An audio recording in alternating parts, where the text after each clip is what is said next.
Good afternoon, ladies and gentlemen. Thank you very much for attending this panel discussion titled Prisoners of War. As he mentioned, my name is Martin Morgan. I'm the Director of Research here at the National World War II Museum, and I thank you all for taking the time this afternoon to sit in on this panel discussion. I'm going to be Phil Donahue for just a second and come down front. During the Second World War, a large number of Americans had the unfortunate experience of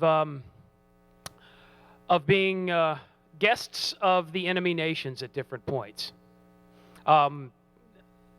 American soldiers who were captured in combat and became prisoners of the enemy.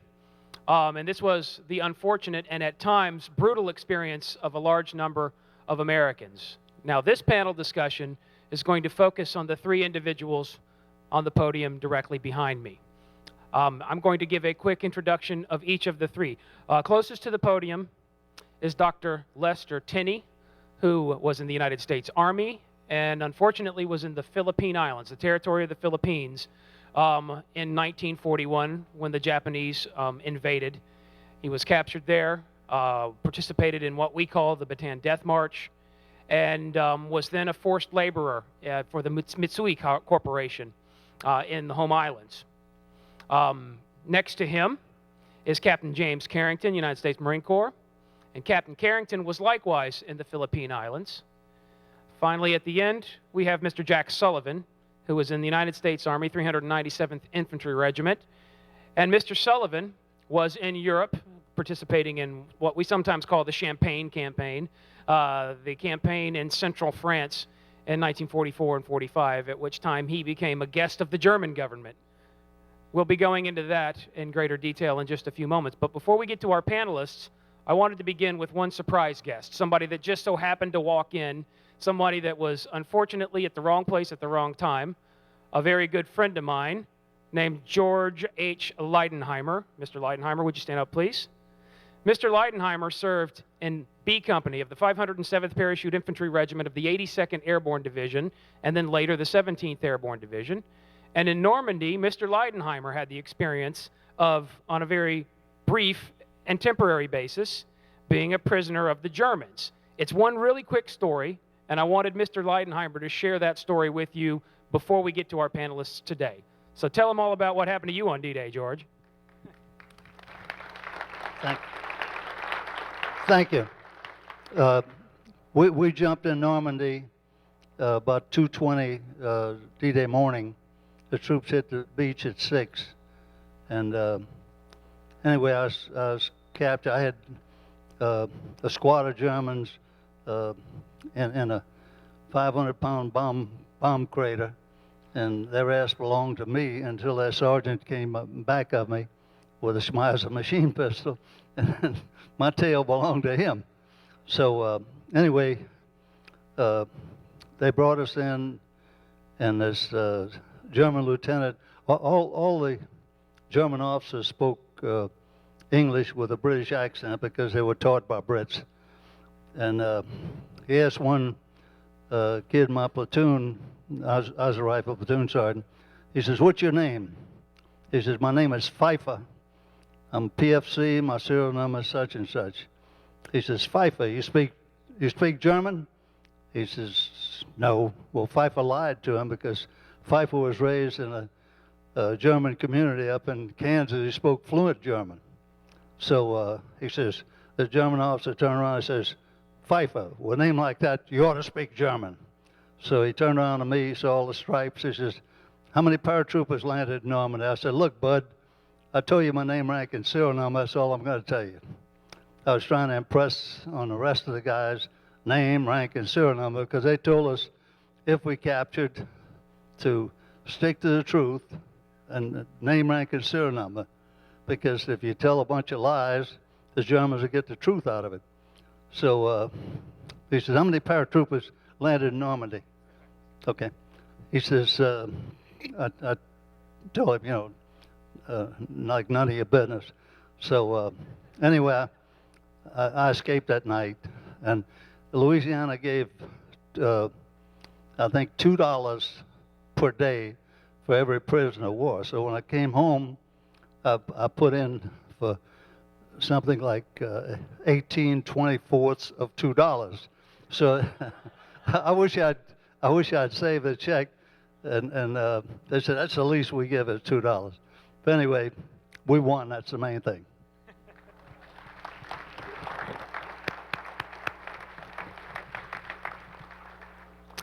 Well, that's the experience of being in the airborne on D-Day, getting locked up by the Germans for about 24 hours. The founder of this museum was the late Dr. Stephen Ambrose, who died in October 2002. And Dr. Ambrose interviewed George Leidenheimer at one point and said, "Leidenheimer, what'd you do on D-Day?" He said, "I didn't do anything. I was just locked up by the Germans." So a terribly unexciting account, but at the same time, an interesting one. And that is on the low end of the prisoner of war experience. The prisoner of war experience for many Americans held by the Germans and held by the Japanese was completely apart from and different than that. And that's what we're about to hear about right now. We're going to begin on the far side of the table with Dr. Lester Tenney. Dr. Tenney, could I please get you, in about 10 minutes time or so, to tell us about your experiences in the Philippines and your experiences as a prisoner? Yes, be happy to. Do you have about 4.5 hours? Go for it. But in the 10 minutes that I'm been given, I'd like to share a few things. Number one, Marines are very proud of being a Marine. Army people are very proud of being in the Army. Air Force, the same thing. They're proud to be in the Air Force.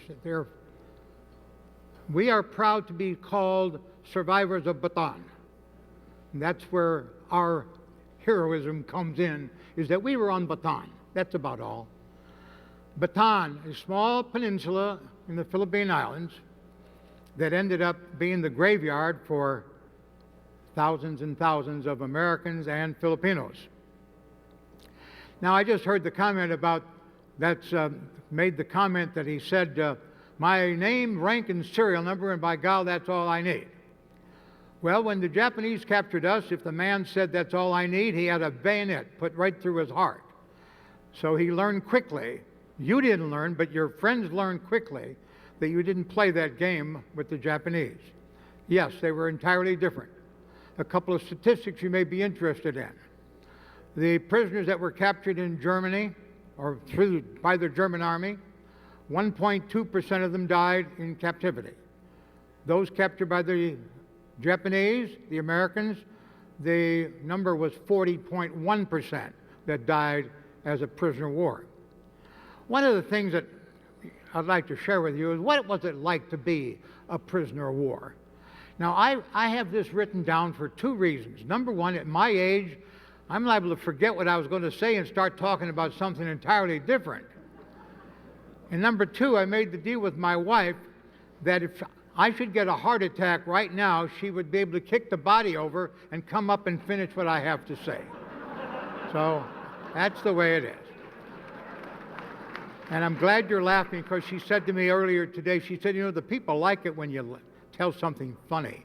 So I'm glad I did. Another thing that was just funny that I'll share with you before I get into this, at lunch today, the people sitting next to me said, oh, you're one of the speakers. I said, yeah. I said, what are you speaking about? Life as a POW. Really? She said, what is your profession? I said, I'm a retired professor. And she started to laugh. What's a professor got to do writing a book about being a POW? She said, what are you a professor of? I said, finance. My God, she really bust out laughing. I said, wait a minute, you don't understand the importance of this. My whole training of becoming a professor of finance occurred in prison camp.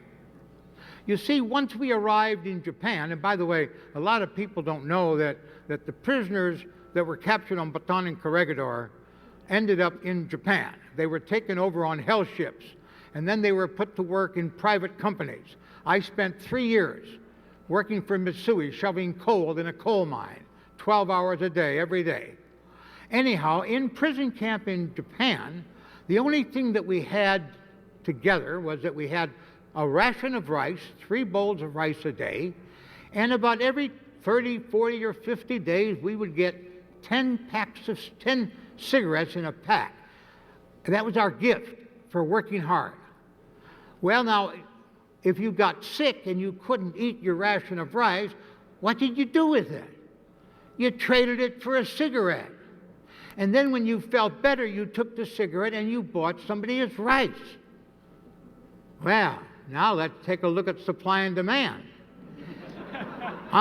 If cigarettes were just issued, then a ration of rice was 10 cigarettes. If you wait 3 or 4 weeks, you could buy a ration of rice for 1 cigarette.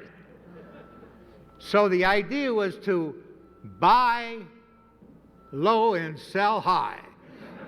I became a professor of finance because of that.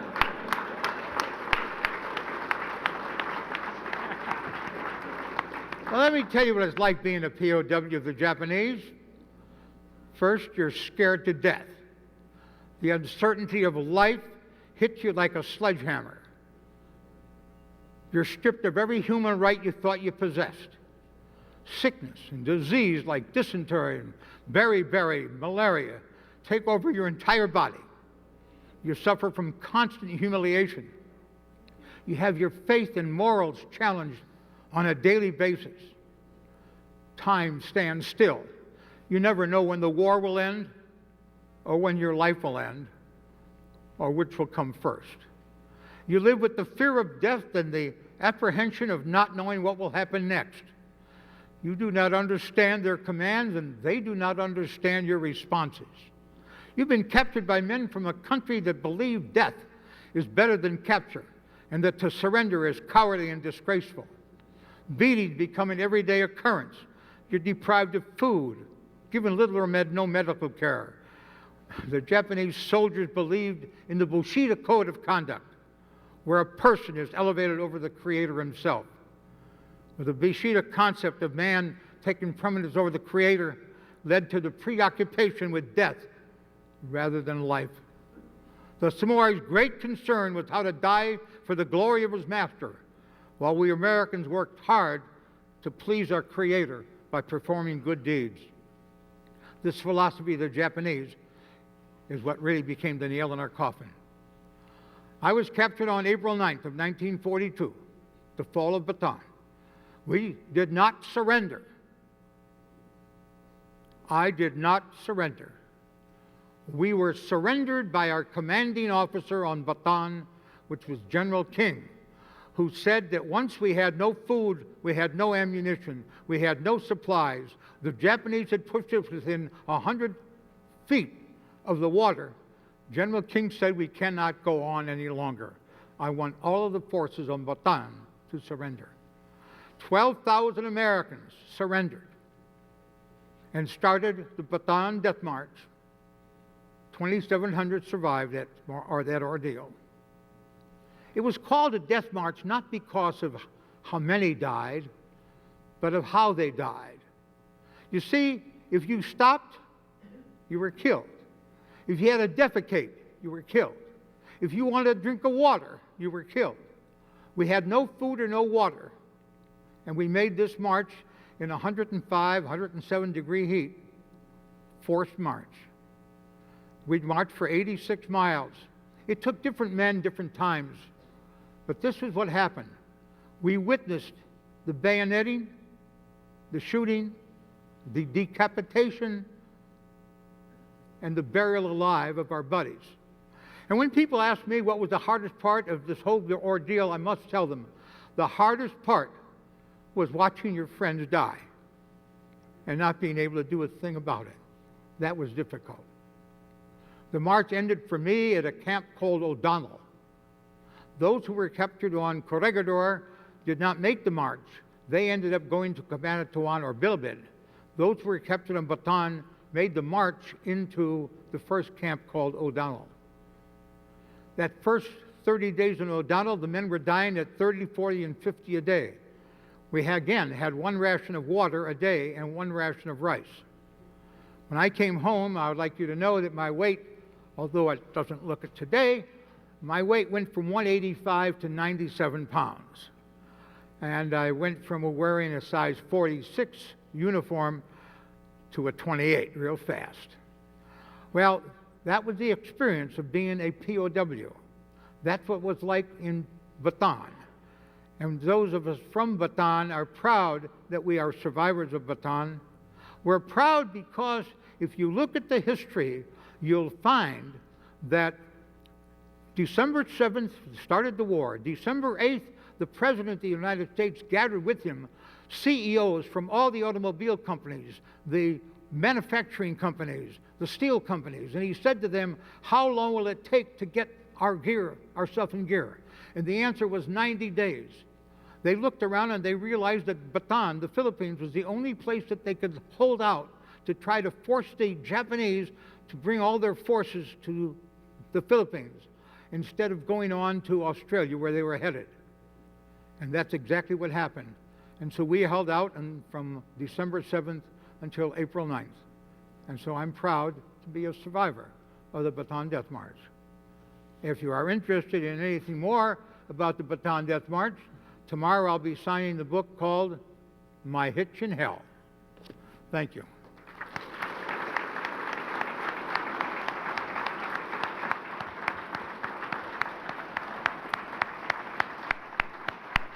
Thank you.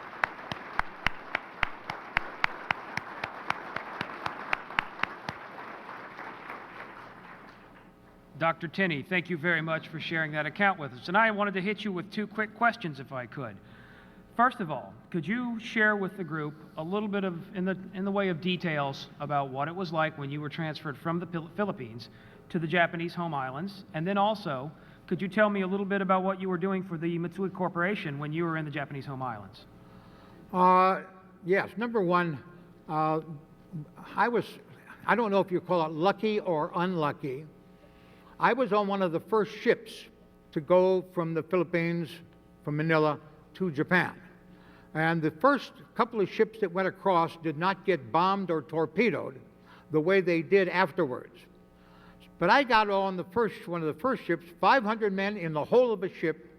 The ship had just come in from Japan with 50 horses in the hold. They took the horses out, they put us in. We were in the hold with all the horse manure and the urine that was in the hold at that time. 500 men squoze together in this hole. It took us 32 days to go from Manila to Japan. In that period of time, we were given 1 ration of rice a day, 1 cup of water a day, and 1 bucket for our body waste for the 500 men. The body waste bucket was thrown overboard during the day. We finally convinced them that maybe they should throw it overboard at night instead, which they finally did.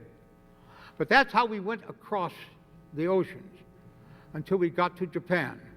When I got to Japan, we found out that we were going to be sent to a work area. I had no idea what it was.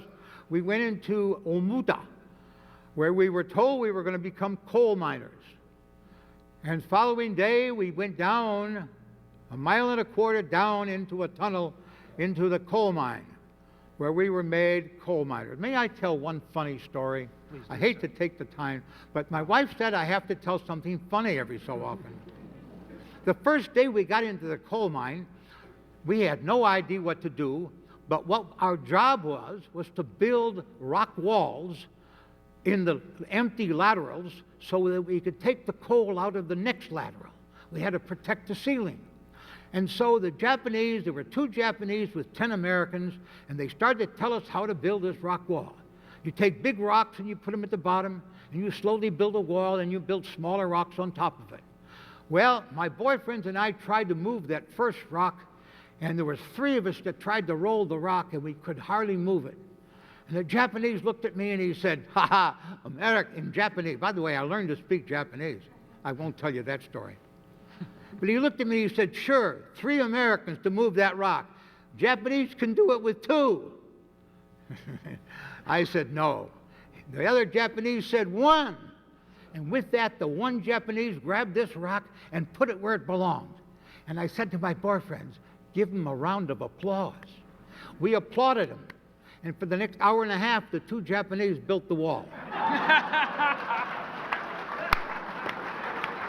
Thank you.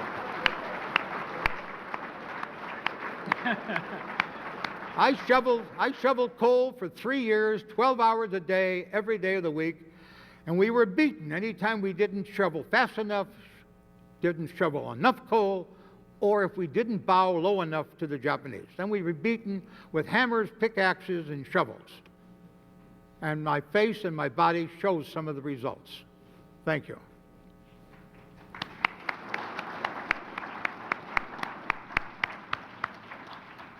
Thank you very much, Dr. Tenney, and I would encourage all of you at your earliest possible convenience to obtain a copy of his book, My Hitch in Hell. It's one of the more interesting exposés of life as a guest of the Japanese government during the Second World War. And I should just mention again, cannot highlight it enough, but the experience of being a prisoner of the Japanese was an experience that was wholly different and completely opposite in many cases, the experience of being a prisoner of the Germans.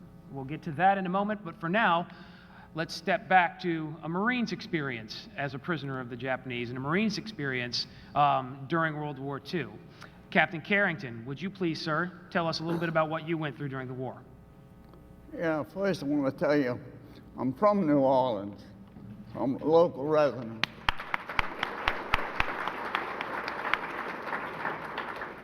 Right before the war, I was in Shanghai, China.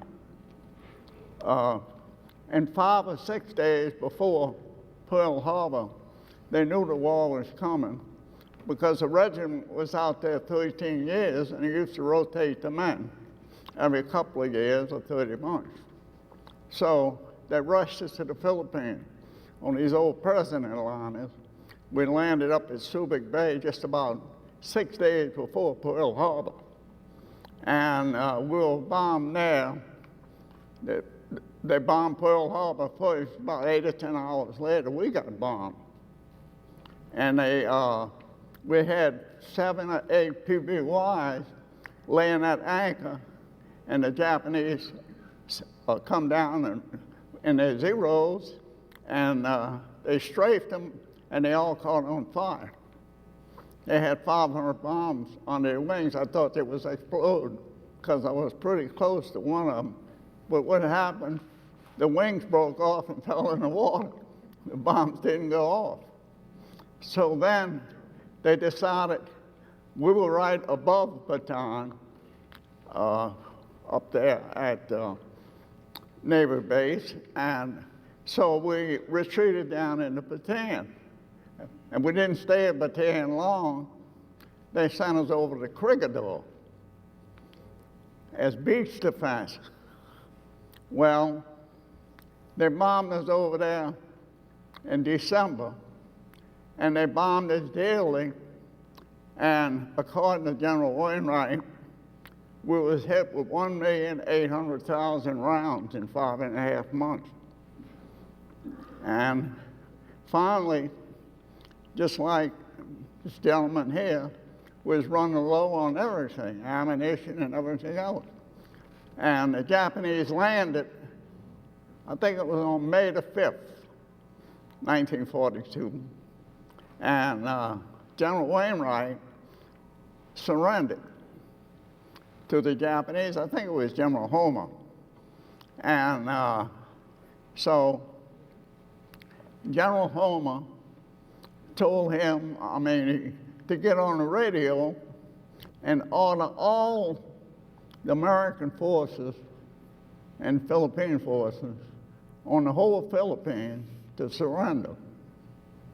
And General Skinny Wainwright said, I don't command all of them. MacArthur commands them for Australia. So they said, if you don't get on the radio and order them to surrender, we're going to shoot the 12,000 men we got on the Crigador. And they knew they would do it after this death march, you see. So he gets on the radio and he orders all forces to surrender. I think the Philippines have about 7,000 islands, but they only have about 15 or 20 good size. Luzon's the biggest. I think it's about 1,000 miles long. So they got on the radio and he ordered to surrender. Well, most of them come out and surrendered, a lot of them, except on Mindanao, 600 miles south of Manila or Bataan, and that was Colonel Wendell Fertig. And he formed the best guerrilla unit because there wasn't a Jap in 25 kilometers. And so a lot of them stayed in the mountain. So he had the first and the best guerrilla unit, and therefore he made contact with Australia, and the submarines used to bring in supplies to Mindanao. So later, getting back to prisoner of war, he spent 44 months. I only spent 2 years because I escaped from Bilibid prison in the heart of Manila. Like he said the other day, how many men did they shoot? Because they had them in blood brothers, 10 men. One escaped, they shot the other 9. And so I said in Bilibid, it was in the heart of Manila, and it was an old Spanish prison, and they didn't have us in 10-man groups. I was supposed to be shipped to Japan, so myself and one Marine buddy of mine named Parker decided to escape. But there was a big old sergeant, first sergeant from Houston, I call Slim Bauman. He had a little 6 knife, and I said, loan me your knife, Slim. He said, all right, what you gonna do? I said, I'm gonna break out this place tonight. He said, you know what you're full of. Give me back my knife in the morning. Well, anyway, there was certain sections of Bilibid that was covered, and the Japanese had a guardhouse in the middle, and they were all sitting there on chairs watching if anybody messed with the wire. Well, I went first under the wire, and when Parker followed, he hit the wire, and he caused the alarm. And the Japanese had like a riot in the prison, and it was hollering, bungo, bungo, it means to fall in, you know, and tinko, it was kept counting them and everything, and it would beat guys up with rifle busts and stuff. And so I wasn't out to prison. Parker was knocked unconscious. He wasn't dead. I thought he was dead. And I had 2 more walls to get over, made of bars, where they transferred prisoners from one compound to the other. I had 2 of those scale, and the last one was barbed wire about this far apart. I just run up. I tore all my hands up and my knees. So on the last fence, there was a horse and buggy. They call it in the Philippines a carretella with a calace pony. And this guy that was riding in it, he was affiliated with the guerrillas. And I jumped in there, and all the Filipinos jumped out. They didn't want to be caught with me. See, because the Japs would have killed them all. So he took me to his house. It was in front of Santo Tomas. That was an internee camp where they had the civilians. We call the American civilians bamboo Americans, you know. So I stayed in that house with his mother. Didn't know I was in there. She'd have a nervous breakdown. Because anybody shot in a prison of war, it's a sure death to the whole family. So I had to contact some guerrillas to lead me out of Manila. Being in the heart of Manila, and they had anywhere from 50 to 70,000 Japs in the city. And that's why I thought Bilibid was escape-proof too, with all the electronics. Anybody who would try it had to be crazy or insane, or so they figured that's why they didn't have us in 10-man groups. So from then on, I was trying to contact the guerrilla forces with an American, because they had quite a few guerrilla units, and some of them had Filipino leaders. And they were robbing the peasants of their water buffaloes, chickens, and rice. So I found out there was Colonel Edwin P. Ramsey. He was actually a first lieutenant to the 26th Cavalry. And we ate the 26th Cavalry. He probably got a part of it himself. 26th Cavalry wasn't enough to go around. Well, anyway, I found out that Colonel Ramsey, he commanded the East Central guerrilla area. So they had to come get me and guide me out at night so I wouldn't fall back in the hands of the Japs. So he sent 15 guerrillas down there, and they went ahead to make sure the coast was clear.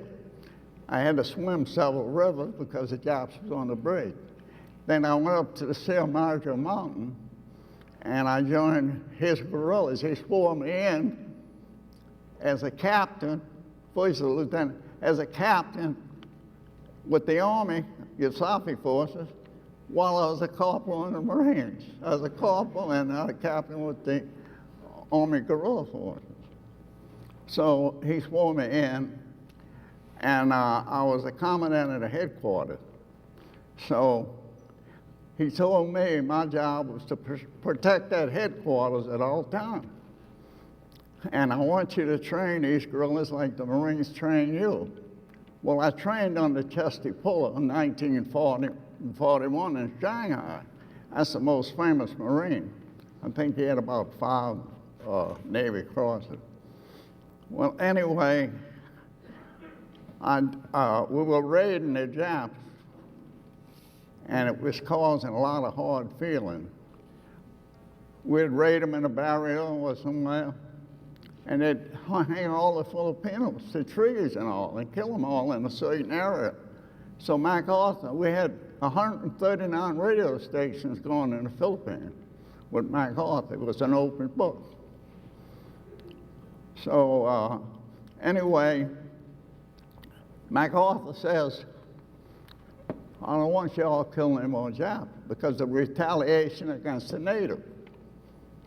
They take it out on the natives, we fade away. So he said, you have plenty of time to kill Japs when Americans land. You could turn on the Japs with everything while they landed. First they landed in Leyte, you see, but I was on the Big Island of Luzon. And so that's what we did. He wanted intelligence. He wanted to know where Everglades unit was. Somebody said he wanted to know who was staying in his hotel room on the 5th floor of the Manila Hotel. But anyway, they told me now Japanese millionaires rent that room up there. Well, then, I think it was around in December, I was rescuing pilots too. I helped rescue Harold Johnson from up in New York, flying the F-6F. He was off to carry Independence. And I buried another pilot called Walter A. Williams Jr., who was fighting 2 Zeros. And I went for the plane, and the Japs went for the plane. So I ambushed the Japs a couple of times to slow them down. But we come to this big Marinquina River that's very swift and rainy, and we had Filipinos take this bamboo we call boho, and they make where the notches are, they cut them off and wrap rattan vines. The green vines, you can move them like this, and they swam across the river. And they hooked us to a tree, then we all crossed. We heard the Japs try to cross down below it, and they swept them down the river. One of them drowned. I don't know whether it was topsoil, you know, an officer. So I found the pilot. He was sitting there on his parachute. The plane didn't burn. It was in a bamboo thicket. He caught a round in his eye and come out the top of his head. I guess he was pulling the canopy back, and the Zero got him at the same time. So I took 3 of the machine guns out the wings, 50s. And I think they had about 800 or 900 rounds, maybe 1,000. And I brought them back to the camp. But first I had gave the pilot, I made the Filipino guerrillas line up, and presented them to honor them, and said a prayer, and we buried him up there. So when I come in the camp, back to the camp, he said, what you going to do with this machine gun? Shoot them from the shoulder? I said, no, we're going to make tripods for them. Down in the foothills, they had a blacksmith shop. So I designed a homemade tripod with a round base plate, 1.5-inch pipe, 3 of them, and a cradle. And I mounted that machine gun. And I fired it to make sure it worked. And the way we carried it was on a bamboo pole. The 3 machine gun, they pick it up like that, 1 Philippine in the front, 1 in the back, we let it hang. We didn't take the tripod off and the machine gun like they do in the Marine Corps, one that carries half of it. And I call it an a-hole pole, you know, like in China. The Chinaman can pick up about 400 pounds. The guy in the front says A, and the guy in the back says ho, A, ho, A. Well, I did the same thing with the machine gun. So what happened was, the Japanese attacked us up there around December. And it was, I don't know how strong they was, but I had the outpost on Mount Benetwanen. And the headquarters on Mount Balagbag, this is in the Sierra Madre Mountain there. I think this is west of Manila, about 80 or 90 miles. And I held a battalion at different times and different strengths for 8 days until we could get all that stuff, radios and everything, down to the lowlands. So we went down, at night the Japs was moving up in the mountains, we were moving down. I don't know what they call that, quotai, switchy swappy. I know more Tagalog than I do Japanese, but we went down and we swept down the town of Makawine, Polo, Bando. We captured all those towns before they advanced over to come down the highway, the 37th Buckeye Division and the 1st Cavalry Division come down the other highway. So here comes the point, just a couple of little soldiers.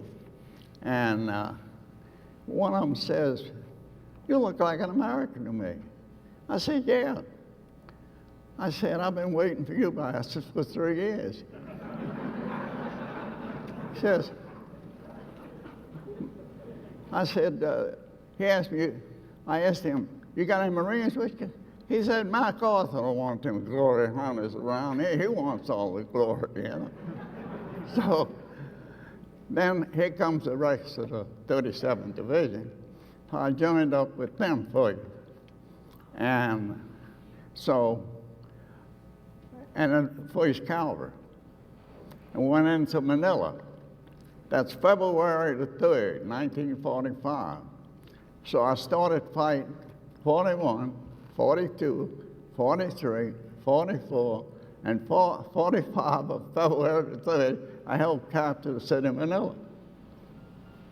So that was a pretty long campaign.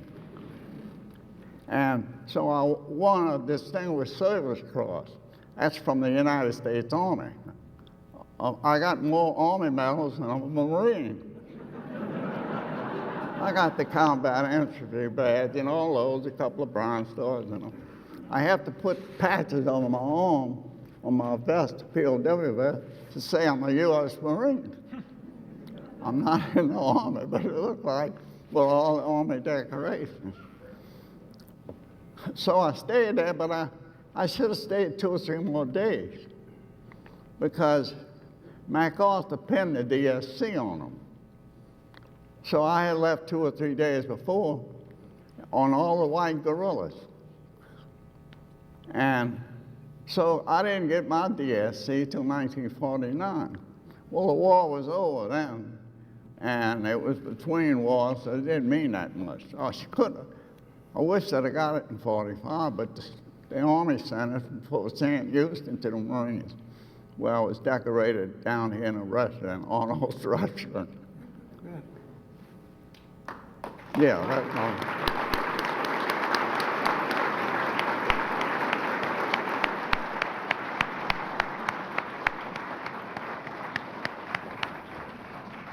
Well, thank you very much for that, Captain Carrington. 2 quick notes on him. One, if you would like to learn a little bit more about Captain Carrington, a little can't bit hear about you what he too went good, through. sir.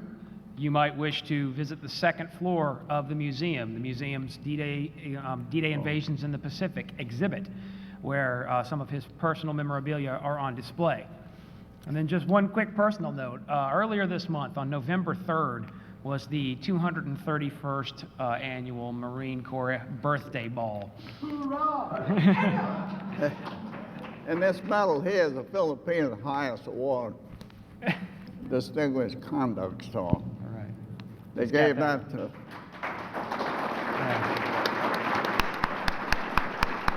they give it to submarine commanders that was supplying the guerrillas, and the guerrillas and all. They awarded them Philippines, Right. one of the Philippines' highest award, and that's what this is.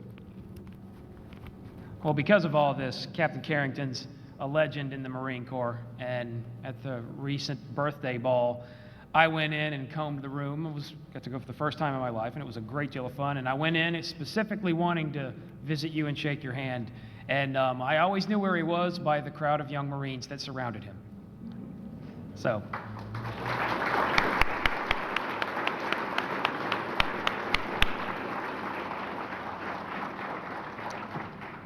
And now moving on to the end of our table where we have Jack Sullivan. Jack Sullivan, who was in the 397th Infantry 100th Division and was captured by the Germans in the latter stages of the war in Europe. I should mention before Mr. Sullivan starts that he is a museum volunteer and has volunteered regularly here since we opened, and I think he spends more time here than I do.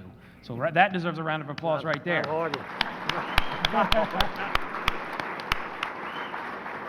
Bit of an exaggeration, Marty.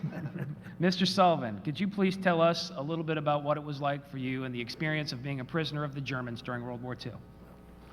I will be brief, okay? I can't match my friend because that was a very short time for me in terms of the guys locked up being held by the Japanese. Simply put, I was on a reconnaissance patrol in northern France, area called the Vosges Mountains. And simply put, it happened to many people in the infantry or Marine Corps. It happens to you. We didn't realize we'd gotten in behind the German lines. They let us get by. And when they had us in an open field, the 12 of us spread out, they opened fire with 2 machine guns and chewed up more than half the squad was dead at that point. I was trying to crawl out of the field with 2 wounded guys. And 4 German soldiers arrived. 3 with rifles and 1 with a machine gun that fired twice as fast as ours did. Believe me. That's why we called it a burp gun. Our machine guns went rat-tat-tat-tat, and they were terrible weapons. The German machine gun went brip, brip, twice as fast. And the GIs called them burp guns. In any event, deadly weapons. And I was then a guest of the Third Reich. No long stories about that. The Germans, what they did was kept commissioned officers that they had. The bulk of what they had were people that shot down from the Air Force. They just kept them locked up. Non-commissioned officers, the Germans kept them locked up. The people the Germans worked were corporal and below. We took as prisoners. I was a private. So I got a chance to work on a German rail system the last few months of the war. And it was an interesting experience. One of the 2 prime targets of the American Air Force in World War II in Germany were oil refineries and rail yards. So we bombed the German rail system mercilessly. And the 2 labor sources that the Germans had to repair the rail yards, to try to get their equipment and troops moved around, were concentration camp inmates and low-ranking Allied prisoners of war. So the end of my review with you is I got to spend some very happy days in the rail yards of Landshut, Munich, repairing German rail yards and waiting for those air raid sirens to start up, which meant here comes Uncle Sam. And so when I tell you we bombed them to the Stone Age, ladies and gentlemen, we bombed them to the Stone Age. And I was on the ground. I learned to pray very fast in those days. But I managed to come home. George Patton and his band of gypsies, he called them the U.S. Third Army, showed up. And I was liberated in April of '45, and all these years later, I'm sitting here telling you nice people this long-winded war story. Thank you for being here with us today.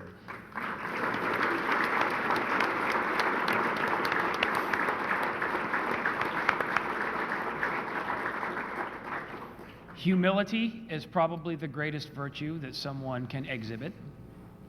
And in the course of the years that I've known Jack Sullivan, he has always demonstrated that. And so I am going to do what he would not do just a moment ago. The reason that he was picked up, the reason that he was captured, was that his patrol was ambushed. And he elected to stay behind with someone who had been wounded. That's why he was captured. And he wouldn't tell you that.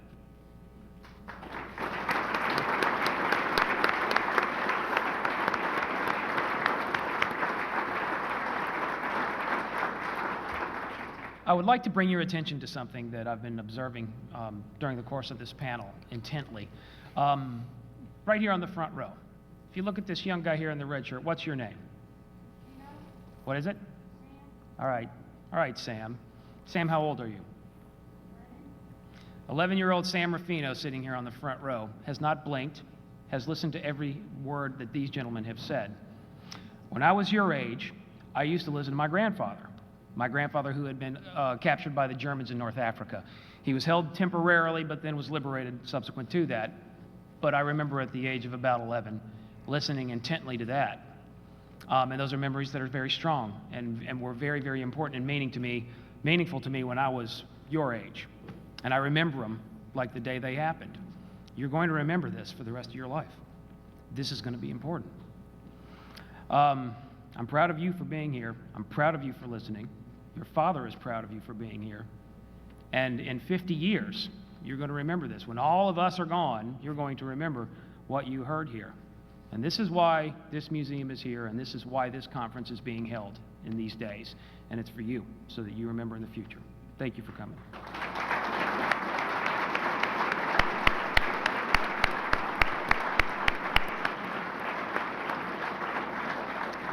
Ladies and gentlemen, unfortunately, we're out of time. We're going to conclude at this point. The next Memory Hall panel will be beginning shortly. Thank you very much for coming. And one last round of applause, please, for Dr. Lester Tenney, for Captain James Carrington, for Jack Sullivan, and for George Leidenheimer.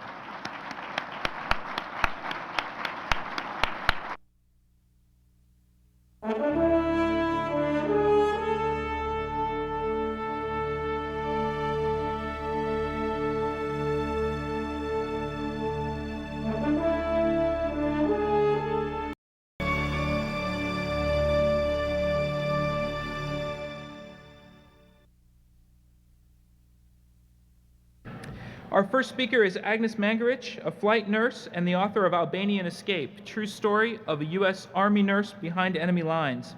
She hiked with her comrades 800 miles in 62 days after a crash landing in German-occupied Albania.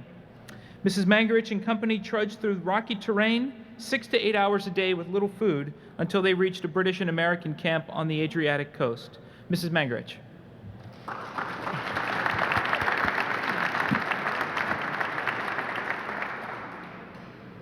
When they said war without mercy, I didn't realize there was a war with mercy. However, I did have the opportunity or the misfortune to land with in a plane that went down behind enemy lines. And where were we? In German-occupied Albania. And those people knew mercy, and they'd been shown very little in their time.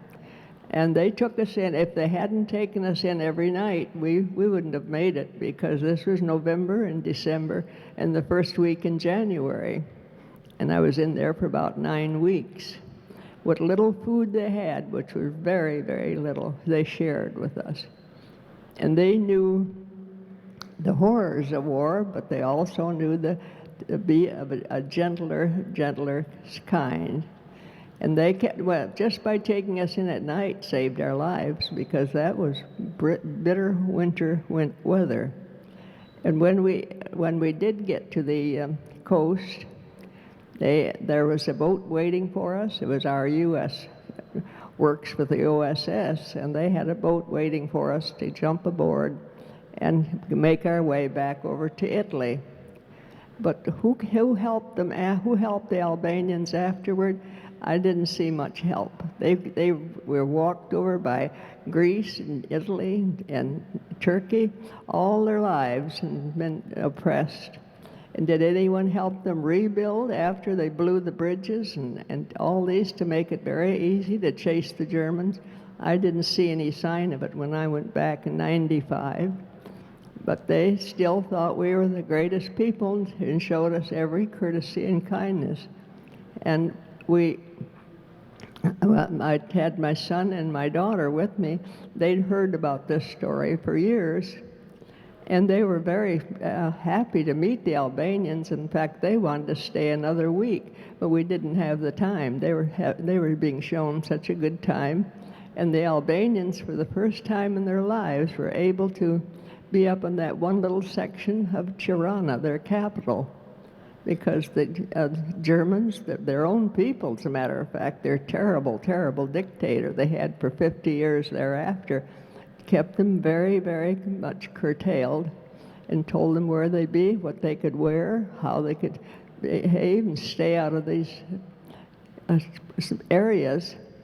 And they had nice villas they'd had built along the seashore, the Adriatic shore, just for their own entertainment, and their henchmen, the people that were on their side and took good care of them, they were well taken care of.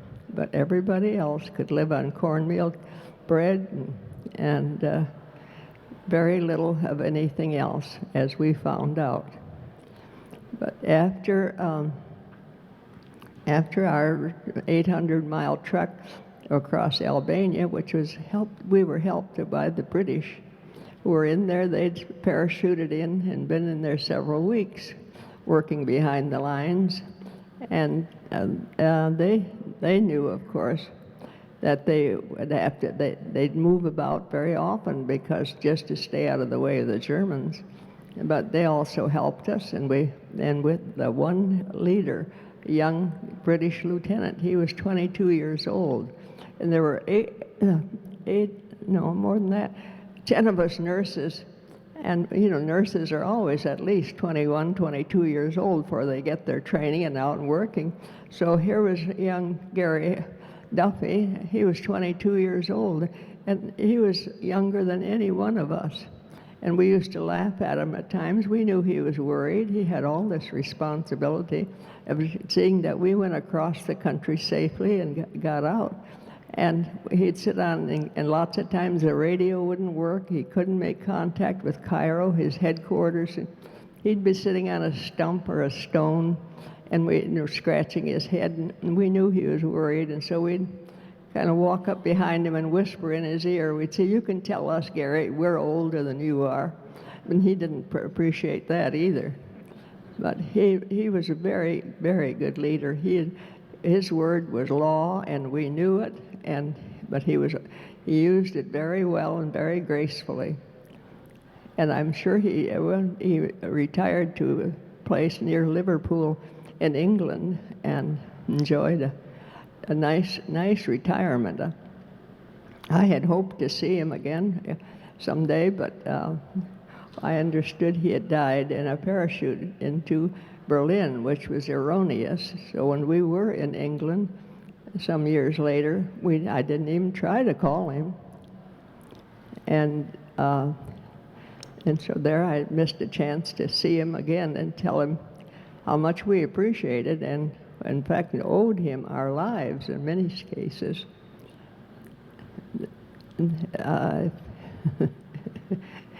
If they had worked in any other place, I don't know where they would have found somebody as loyal as he was. In fact, the people who lived in retirement with him said he never talked about all his great exploits, all during the war, which he had gone in a very young man, 39, and he'd already seen 4 years' service before he ever met up with us in Albania. But he was still right at it and went back. But even then, I don't believe he had leave. When we got out, I think they just gave him another assignment, and there he was, back in the thick of it. And this seemed to be typical of what they call the SAS, and we call the OSS. And they worked behind the lines at all times and kept track of the enemy and their antics and kept us in a safe, straight path. I was glad I got out of there. I was glad I did it. But I wouldn't want to do it all over again for anything. Not even for a camera, I don't believe.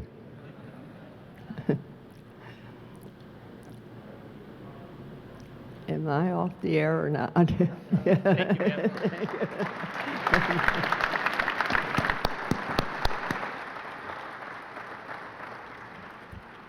Thank you very much, ma'am. Our second speaker is Captain James Carrington, United States Marine Corps, who was awarded the Distinguished Service Cross for extraordinary heroism in action in the Philippines from March 1944 to February 1945. Captain Carrington escaped from Bilibid prison in Manila and established contact with the East Central Luzon Guerrilla Army Forces. He trained non-English speaking guerrilla recruits and formed them into an able combat team which successfully faced the enemy time and time again under his command. Sir, the floor is yours.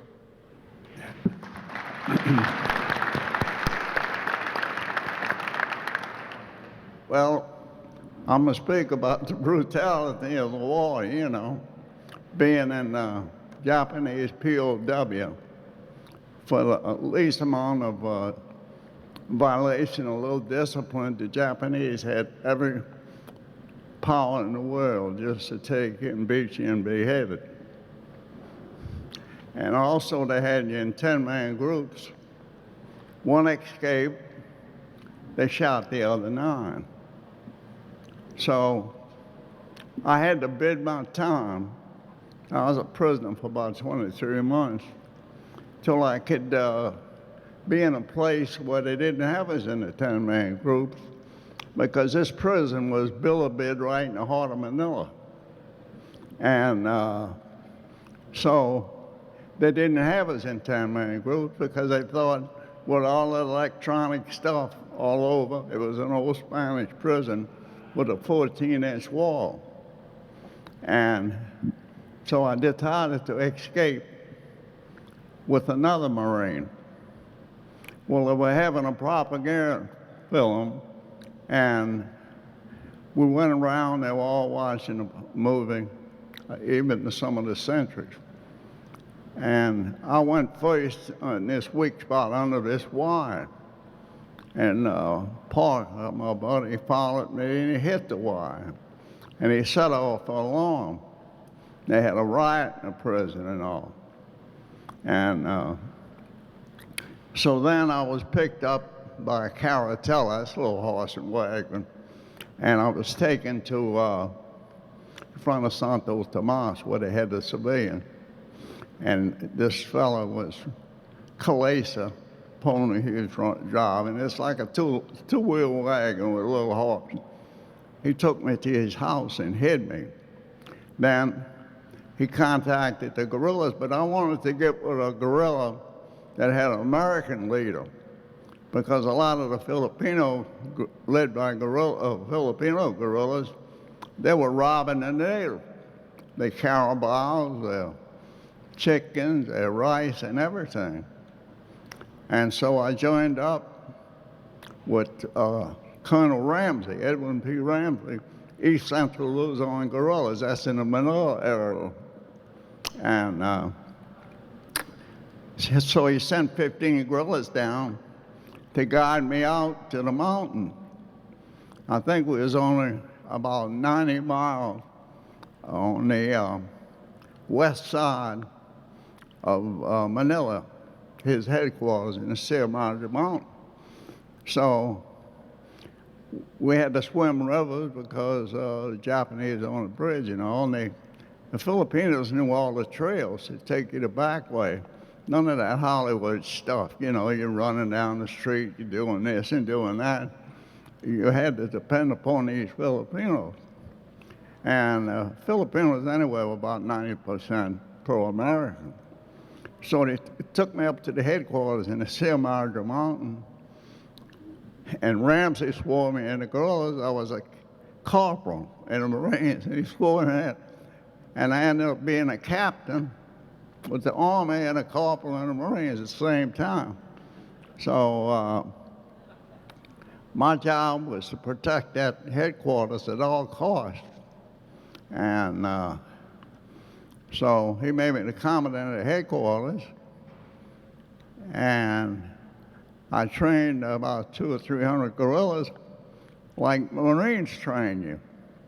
I trained under Chester Puller in 1940, 41 in Shanghai when he was just a major, executive officer, 2nd Battalion, the 4th Regiment. So in the guerrilla forces up there, my job was to protect that headquarters at all costs.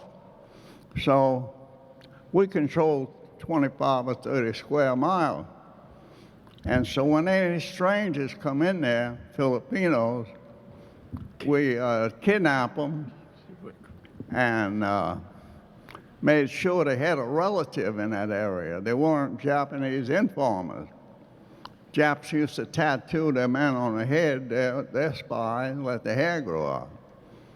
So I think his name, General Barber was the head of the Jap intelligence. So, and if we found out they were informers, what we did, we turned them over to the Badogo. He's a butcher. And he'd take a big bolo wrapped around his wrist and hold him by the head, and he hit him, cut the head off that way, show the head this way, so he wouldn't get no blood on him. And they said his eyes were red, you know. The other Filipinos were scared of him.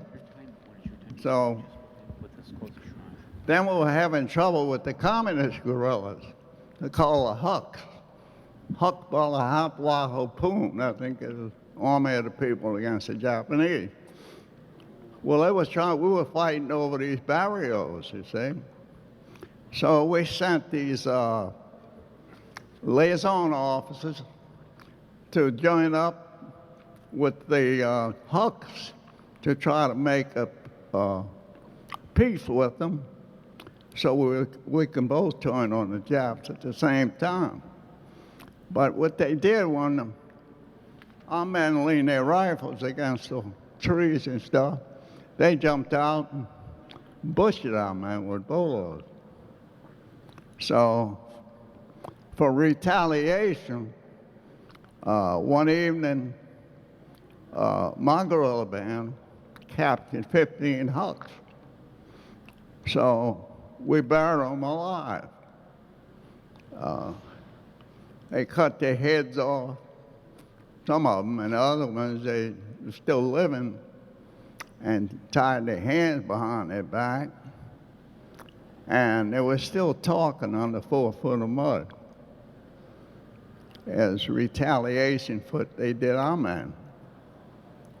So then the Hucks were fighting the Japanese and fighting us, and it was foolish for us to use our ammo on each other, so we decided to quit fighting each other.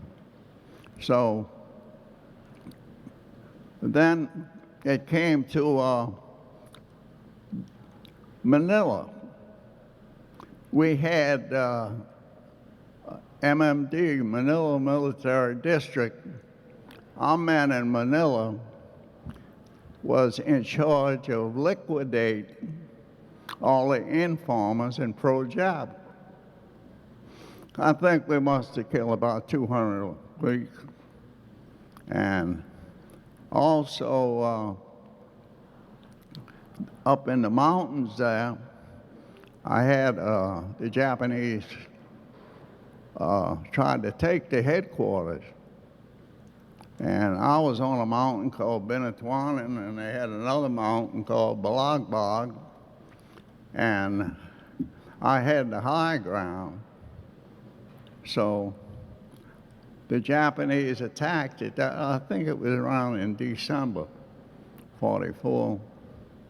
And I held the Japanese off for about 8 days so we could prepare to go down to the lowland.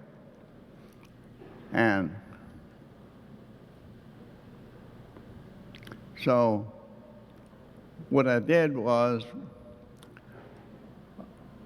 on the second mountain, Balagbag, was the where we had all the big shots, the VIPs, doctors, lawyers, high-class Castilians, Spaniards, the Archbishop of Manila, and Ramsey, the whole high-ranking different guerrillas. But if the Japanese would have got through me, they'd have massacred that whole bunch.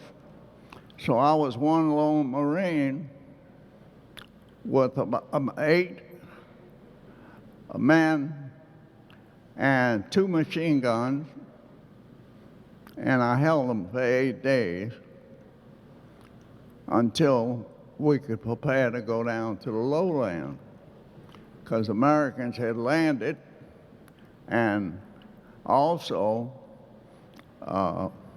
we swept down out the mountain, and the Japanese were retreating up in the mountain. I don't know, I think they call that kotai switchy flopping.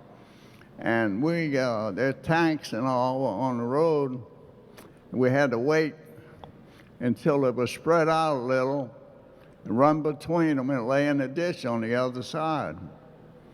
And went through their lines, and then we swooped down on Make Hawaiian, Polo, Abondo, and we captured those towns before the 37 Buckeye Division come down the highway. It was just they had what they call a point, then a bigger unit, a platoon, then a company.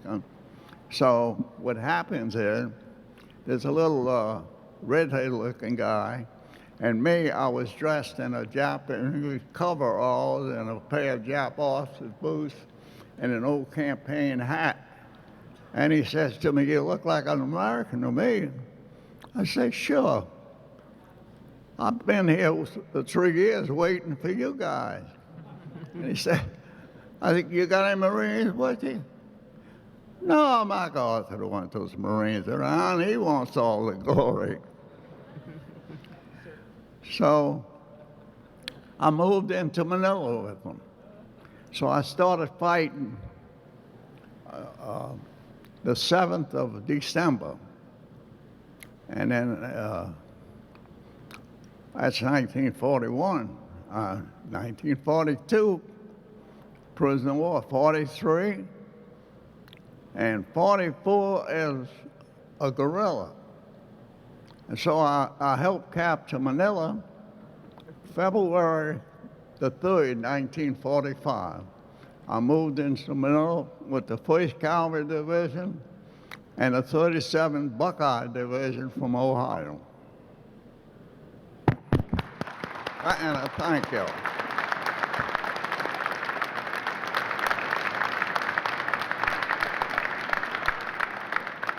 I was a terrorist. Thank you, sir. Our third speaker is Captain Joachim Wedekind, a young merchant mariner when the German government ordered all commercial vessels to join the military effort. He was one of 660 survivors from the incredible story of the Sullivan, an event recently featured in National Geographic magazine and the Times-Picayune. After the war, Captain Wedekind launched a career as a marine investigator on behalf of ships and insurance companies, sorting out accidents and assessing damage to cargo. Sir, I'm afraid I have to give you only 10 minutes to tell your incredible story. Sir. I'm not a speaker, so I don't have prepared too much in a sense of holding a speech. If you allow me, I will use the National Geographic issue of February 2005, because I worked with the editors to write that article. And the way this came about is I'm regularly on websites reading the German magazines, Spiegel. And one day I look at the headline and it said, "The wreck of the Sullivan was found in the Baltic Sea." Now that for me was something that I hadn't thought about for many years, in fact about 60 years when it happened. And I contacted the Polish Navy in Washington and told them that I'm probably one of the last survivors. So they contacted their office in Gdynia in Poland. Now we talk the Baltic Sea now. The eastern part of the Baltic Sea was East Prussia. And the Russian troops came in from the east and ran all over the Baltic and the Baltic states and East Prussia. And they had been known to be very brutal. They ran over everything, and I'm just reading part of the story here in the National Geographic. Men and children had been clubbed to death, shot or run over with tanks. When Germans later on retook the village, this is one particular village in East Prussia, they invited reporters from neutral countries, Sweden, Switzerland, and Spain, to see what the Red Army had done. Now, what happened there was these troops were particularly brutal. They were Mongolian type troops, and they were very much trained on just kill everything they encounter, regardless of women or children, because there were mostly women and children in the farms. The husbands and sons were all soldiers, and many of them had died in the Russian theater. So all these people now tried to get away from East Prussia.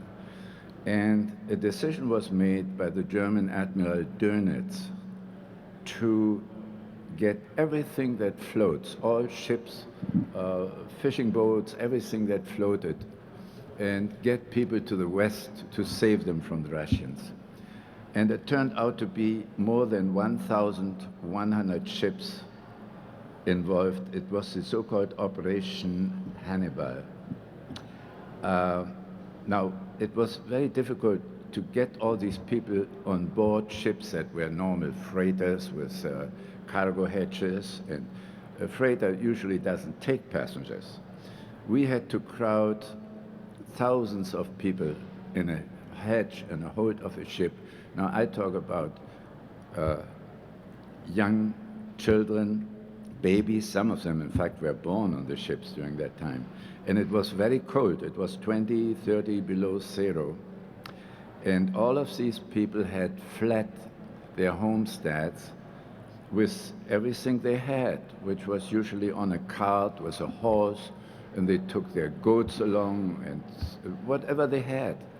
And then they arrived after days of going through the snow and ice at the port of Pillau or Danzig. These are all ports in the eastern part of Prussia. And we started to bring them to the west to make it as short as possible, because this was a long and difficult operation. We transported 2.3 million people with ships to the west in 4 months. So everybody, now this was done against Hitler's orders. Dönitz took that on himself, and we were empowered to do something that hadn't been done before, and a dictatorship is very difficult to understand. The people who kept this from happening were the so-called brown shirts, the politicians, who wanted to hold on whatever they had and whatever they had been done, like mayor of a city and the governor of a state, and especially the governor of East Prussia, who I saw on another ship, on the Wilhelm Gustloff, getting all his furniture on board, which prevented us from getting people on board. So what we did is we dumped it all on the other side. He didn't see that. Now, to tell you what the situation was, I have never, as a merchant marine officer or crew member, wore any arms, because you were just civilian. At that time, the Navy gave me a gun in order to be able to work with these ships and get these people on board without interruption.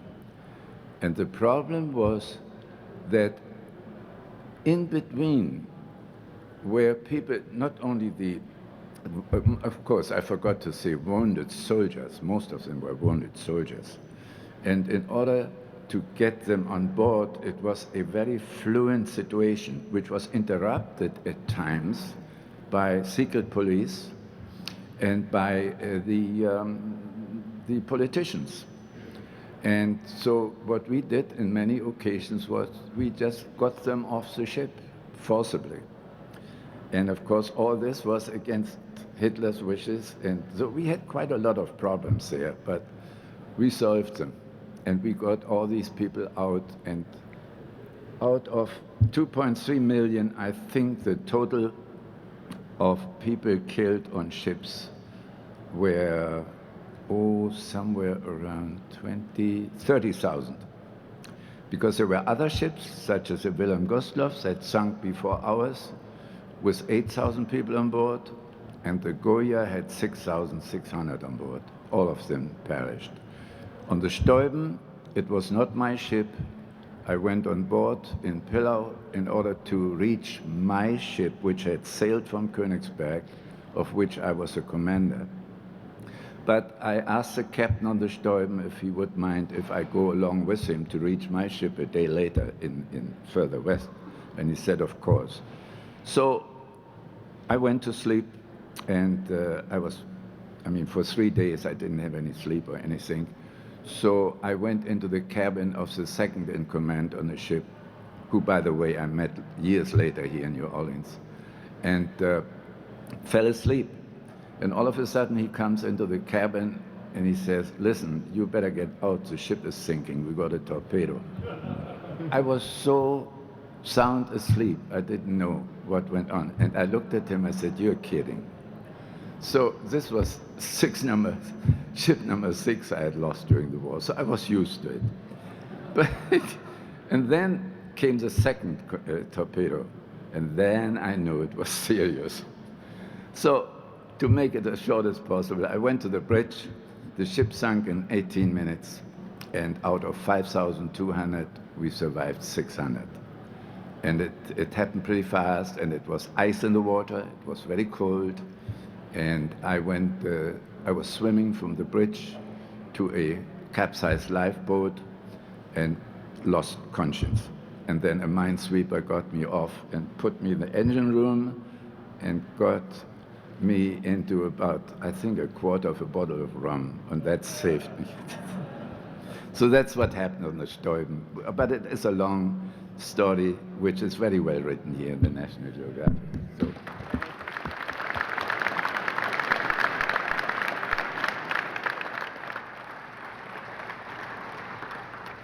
I would certainly encourage people who are interested in this story to find that issue from the National Geographic. It's an incredible story with some fantastic photographs in there.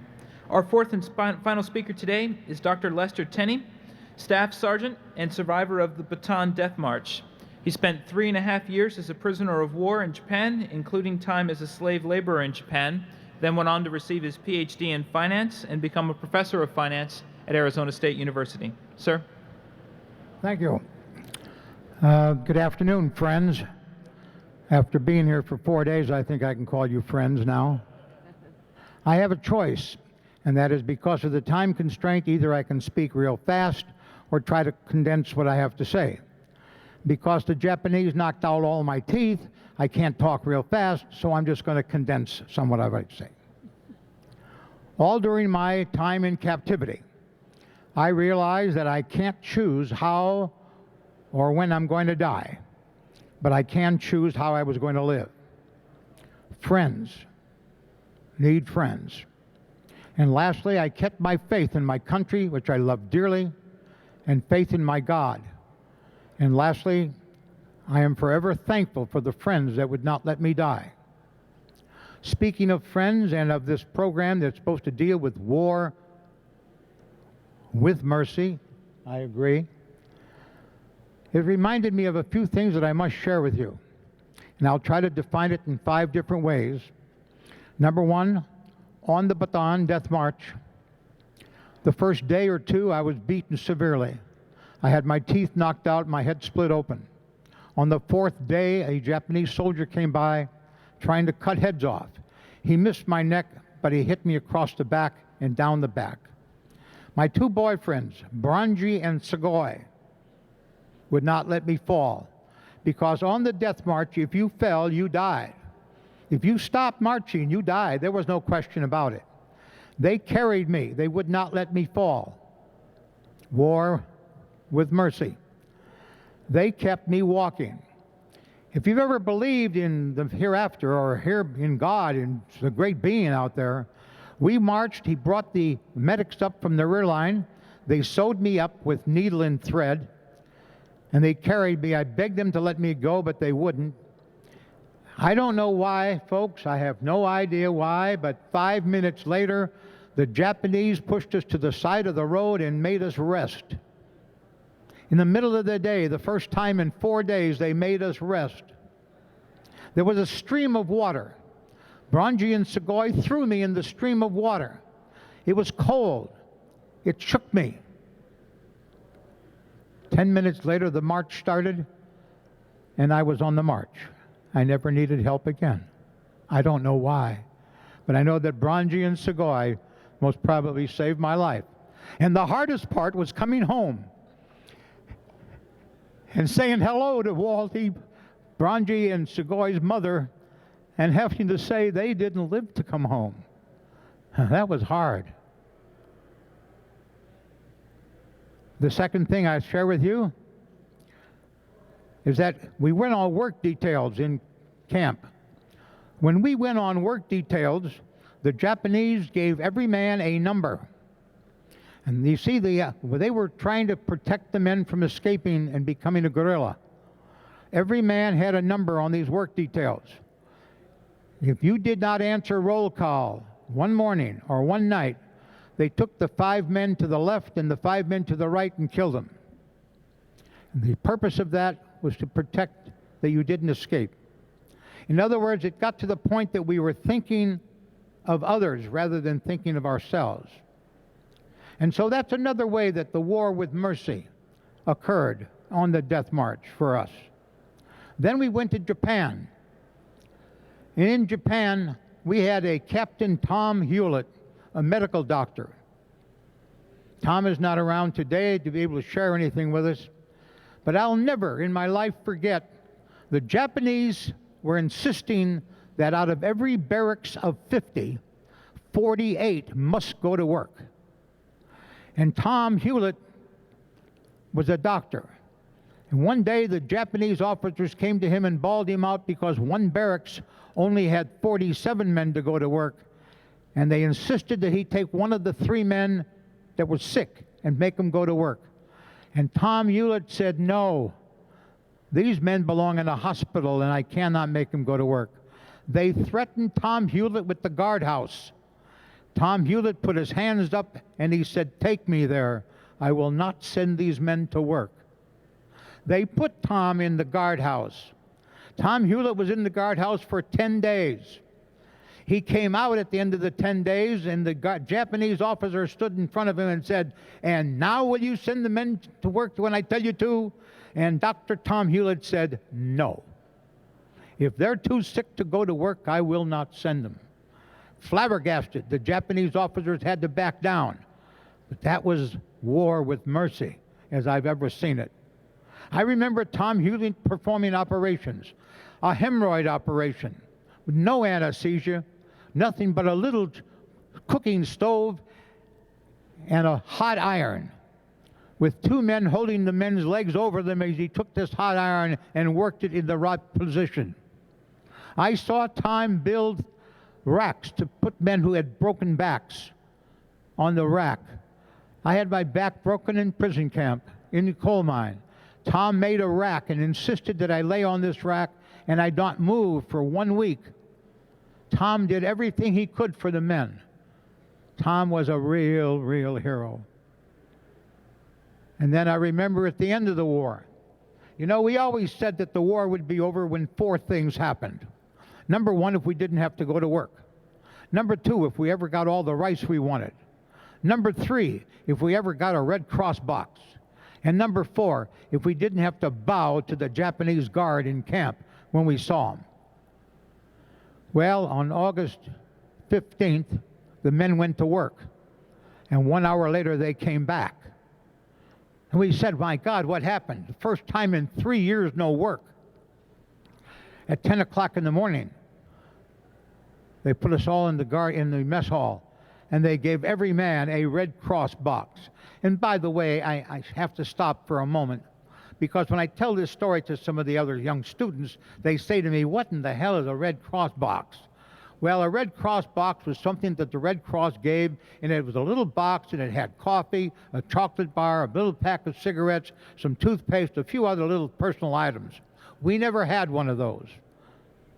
And so on this particular day, the 15th of August at 10 o'clock in the morning, we were all given a Red Cross box. We looked at each other, 2 out of 4, not bad. At noon, we went into the mess hall.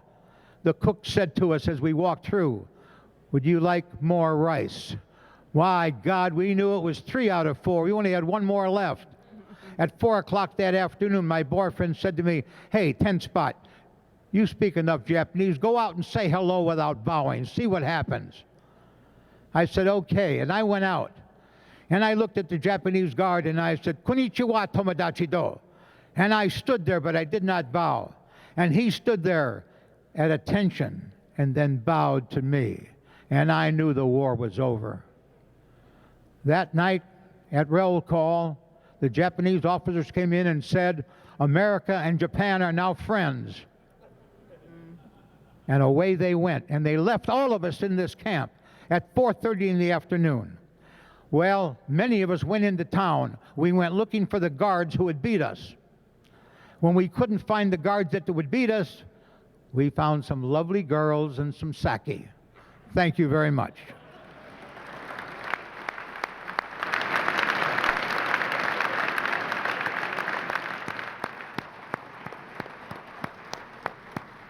What a way to end. We have about 5 minutes or so for questions. There are a couple of microphones set up.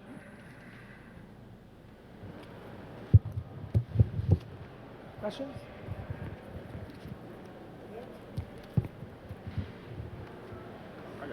Any questions? Thoughts? For Dr. Tenney. A few years ago, a guy named Hampton Sides wrote the book Ghost Soldiers, that the movie was based on the Great Raid. According to him, the Bataan Death March and the brutality of it was not a premeditated thing. They just had no provisions, no supplies for such a large number of prisoners. Your thoughts on that? Have you heard about that, studied that over the years? What do you know about that? Is that addressed to me? Number one, the history will show that the Japanese had no idea that they were getting that many prisoners. We had 12,000 Americans and about 42,000 Filipinos. The Japanese had no idea that we were that many. Number two, the Japanese had no idea that we were sick. Out of the 12,000 Americans, about 8,000 of them had bullet wounds, malaria, and dysentery. So it was a real bad situation that they had not planned on. Number two, they had to get the men out of the Bataan area so that they could fire shells onto Corregidor. That was the main purpose of doing it. There was no purpose and no reason for killing the men on the march, none. During the last year of the war, I was privileged to teach in a school in Quantico, and among our students were officers who had either escaped or, after the war was over, who were then sent back there to go to school, and so I got to know most of them who came through.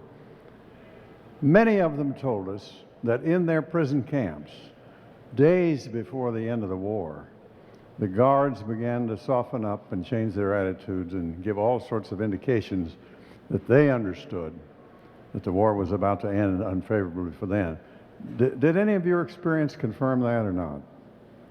Well, mine at that time of the war ended, I can only tell you this, on August 6th, I believe it was, August 6th or August 8th, in the coal mines, all of a sudden the workers, the civilians in the coal mines, were talking, and we found out, because I spoke enough Japanese, I found out that there was a big raid somewhere in Tokyo, and there were a lot of people killed.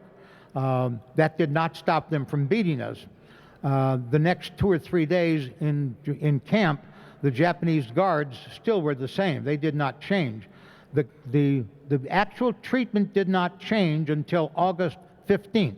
And I understand that was when the emperor gave his message verbally that he wanted the war to end. Thank you. Dr. Tenney, could you give us a follow-up on a lawsuit that the American POWs had filed against the Japanese company that had made y'all work in these mines? Yes, in the interest of time, I can follow that up quickly. It's dead. The lawsuit, I filed a lawsuit August 13th of 1999 against Mitsui, not against Japan. I have no fight against Japan. I was a soldier. I have to put up with whatever happened. But I was not expected to work in a coal mine underground 12 hours a day without food or water or without any medical care. And so in August of 1999, I filed a lawsuit against Mitsui. The Japanese had only one witness that came to court for them. The United States State Department became the witness for the Japanese. They claimed that the treaty solved all issues, and they erroneously stated that the treaty solved it, when in fact Article 26 of the treaty was a specific article that stated that if Japan should make a treaty with any other nation that is better than the treaty they made with us, then those parts that are better must apply to us. And Japan made 12 other treaties after the war, after our treaty, that were better than ours. And so that's all we were fighting for, but we had no choice against the State Department, so the case right now is dead. This is for Captain Wiedekind. You mentioned the failures and the sinkings of the ships evacuating East Prussia. Could you talk about the successes of the evacuation from East Prussia and getting people out of Russian hands? You mean how many ships were damaged or something? No, how many people were saved? We know that many people died in the Baltic Sea. It depended on which ship it was. Yes. In our case, we had 5,200 on board, and 600 got away. The Wilhelm Gustloff, if I remember well, had 9,000 on board, and I think about 600 were left. And then another ship also, she lost 6,000 on board, and almost all of them went down. So it depended on, but the overall, if I remember well, it was about 200, let me see, about 40,000 total who had lost their lives on the ships. Yeah.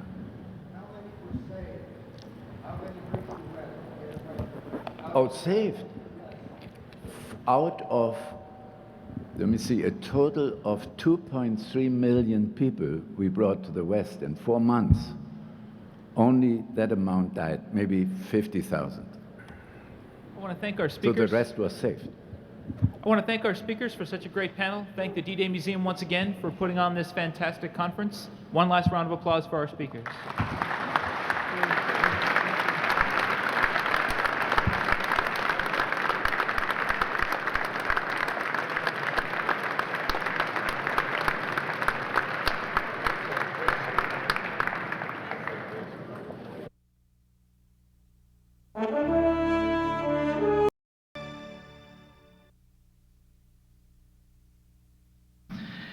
Today's topic, resistance, is especially relevant to my home country, Luxembourg. Luxembourg, not Luxembourg, Germany. It's a known country. It's as small as the state of Rhode Island, but it is surrounded by Germany, Belgium, and France. It was occupied for 4 long years by the Nazi rulers. And unlike France, Belgium, and other Western nations that had been occupied, we were made part of the Third Reich. In other words, we had forced German citizenship. Young men and young women were conscripted by force into the Nazi army for 4 years. Those who did not go, you can only imagine what happened. The reprisals were terrible for this small country that had been a neutral country prior to May 1940. There were a lot of summary trials, torture, execution, deportations of entire families into Eastern Prussia, what is now parts of Poland, and in my family, I had 2 family members that got deported there. Then, of course, we had the forced enrollment in the German labor service, forced conscription of the male youth in the armed services. But, of course, there was a great deal of resistance, as in every occupied country, both in Europe, in Scandinavia, and in the Pacific. The topic this afternoon, before moving on to the participants of this panel, let me just briefly elaborate a little bit on the topic. By definition, a resistance movement is a group or collection of individuals dedicated to fighting an invader in an occupied country, primarily through the use of physical force, as was the case in many countries during World War II. Members of such groups, whatever their organizational structure and political objectives may be, are usually called freedom fighters or partisans. To the enemy especially, they are partisans, maquisards, guerrilla troops, or terrorists. A name that primarily appeared after World War II, but resistance movements can include any irregular armed forces that rises up against an enforced authority or occupant. Some resistance movements are underground organizations engaged in the struggle for national liberation in a country under military occupation. Resistance during World War II was dedicated to fighting the Axis invaders. It was a war without mercy on both sides.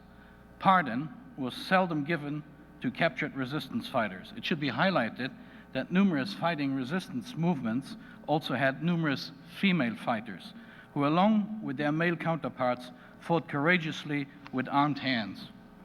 Again, every occupied country had resistance movements and partisan groups, some of them linked by extensive networks. After the Allied landings in Normandy, all of those occupied Western nations' resistance units became very valuable in supporting the Allied advances, just as their Eastern European counterparts, like the Soviet partisans, Polish resistance movements, Czech underground, Slovak and Yugoslav partisan groups, just to name a few. But one should not also forget, however, that inside Germany there were some very small German resistance group, more of the non-combatant type, such as the White Rose or the Red Orchestra, opposing the Hitler regime. Even high-ranking staff officers determined to do away with Hitler, as we all know from July 20, 1944, the bomb attempt that unfortunately failed, and if successful, could have changed the outcome of the war. To discuss this important chapter of overall World War II history, we have with us today 3 distinguished panelists, and I'm honored to introduce first Mr. Jaroslav or Jarek Piekalkiewicz, former Polish resistance member and participant as a fighter in the August 1st to October 3rd Warsaw Uprising. Thank you very much, and please welcome Mr. Piekalkiewicz.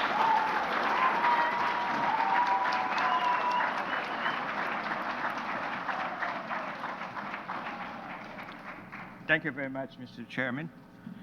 And I am very honored to be here and also humbled because in the whole program of this conference, I'm the only one to speak for European resistance. And by that I want to, why I'm humbled, because I'm speaking for thousands and thousands of fighters, women, half of them at least were women, and half were men, who died for the cause and who contributed substantially to the Allied victory. But my subject, of course, and when I talk about my own experience, I want you to think about all those other people in Europe who did the same or very similar things. Now, the knowledge of the Polish resistance in the West is very limited, because after the war, Poland was occupied and turned into Soviet satellite. And we who were in the Polish resistance were as much fighting the Germans as we were against the Soviets. We were fighting for the freedom of Poland. And as a result, any information about us was suppressed by the government. Indeed, many people I knew were imprisoned, and that's the reason I couldn't go back to Poland. Now, the Polish, let me talk a little bit about the how contribution of Polish resistance to the war effort was in general. By 1944, the Polish resistance fighters were 380,000 in numbers, so that's a substantial amount of people involved. As a matter of fact, after Yugoslavia, this is the largest number in Europe. But how to measure our impact? I think the best thing is to measure how many German troops were needed to occupy us. And in 1939, there were 125,000. By 1944, there were 475,000, nearly 500,000. Now, those people would have been used on Eastern Front and Western Front, but they had to stay in Poland to fight us. But this is, of course, excuse me, our greatest effort was the Warsaw Uprising, when we fought the Germans for 63 days, from August 1st to October 3rd, and they suffered considerable losses. They lost 17,000 killed and missing, and they had 9,000 very heavily wounded soldiers. Now, we lost 18,000, so comparable amount of people, and we have about 25,000 wounded. But in addition, and that's the tragic, 150,000 to 200,000 Polish civilians were killed, and the city was completely destroyed. But Professor, stop now. This is a memory hall. Stop lecturing. Talk about yourself. When I was in 1941, I was living in a small town, Biała Podlaska, east of Warsaw. And my cousin and I decided that there is not enough resistance to the Germans, so we started our own. We were 15 years old at the time, and we started to organize, train, gather weapons. And in a year, when we joined the major resistance, we had 100 people in our group, and the oldest one was 31 years old. And he didn't know that the leader, the commanding officer, was only 15. That was me. But in Biała, I escaped from the roundup, German roundup, for slave labor. So I had to make my way to Warsaw, where I lived before the war and where my mother lived. And in Warsaw, I joined another resistance group, the same organization, which was called AK, Armia Krajowa, a home army. And I also, through the contacts of my mother, joined the auxiliary of the Warsaw Fire Brigade. Now, that was very important because I got the uniform, and the Germans always respected uniforms. So if you had a uniform, they thought that you were on their side. And the uniform helped me tremendously and got me a lot of time out of trouble. Well, let me tell you the worst one. I was coming one day, and it was winter, January 1944, and I had my gun stuck here, and leather coat and my uniform, and I was turning the corner of a street. There was heavy snow, so I couldn't see very well. And suddenly I felt the barrel of the gun just a little bit above my gun. And then they shined the light in my face, and in very polite German, they say, "Excuse me, sir," and let me go. Now, I tried to go elsewhere with it nonchalantly, but about half a block, my legs turned to mush. Now, the second close call was nothing to do with the uniform this time, but I was very lucky. In June of 1944, I deserted from the fire brigade, and I devoted myself completely to underground work because we knew that the uprising is coming. The Russian army was only a few miles really from Warsaw. but we needed weapons. So I trained a little group of a little unit of 5 people to go and disarm the Germans. Now I went when it was very hard because they already were afraid, and there were 3 or 4 of them usually in one together. So we had to look for a guy who would be alone. And we found one in the red light district. He was a Cossack in the German service, and he was slightly drunk. So I stopped, I pulled my gun out, and I told him to put his hands up. I was very polite, but he was not a gentleman. He went for his gun. So I fired from the hip because reading a lot of Western stories, I knew that you fire from the hip, and I missed. And after I missed, I only had 8 bullets left, and the police, the German police was not very far, the police station, so I decided to run. And that was the right decision.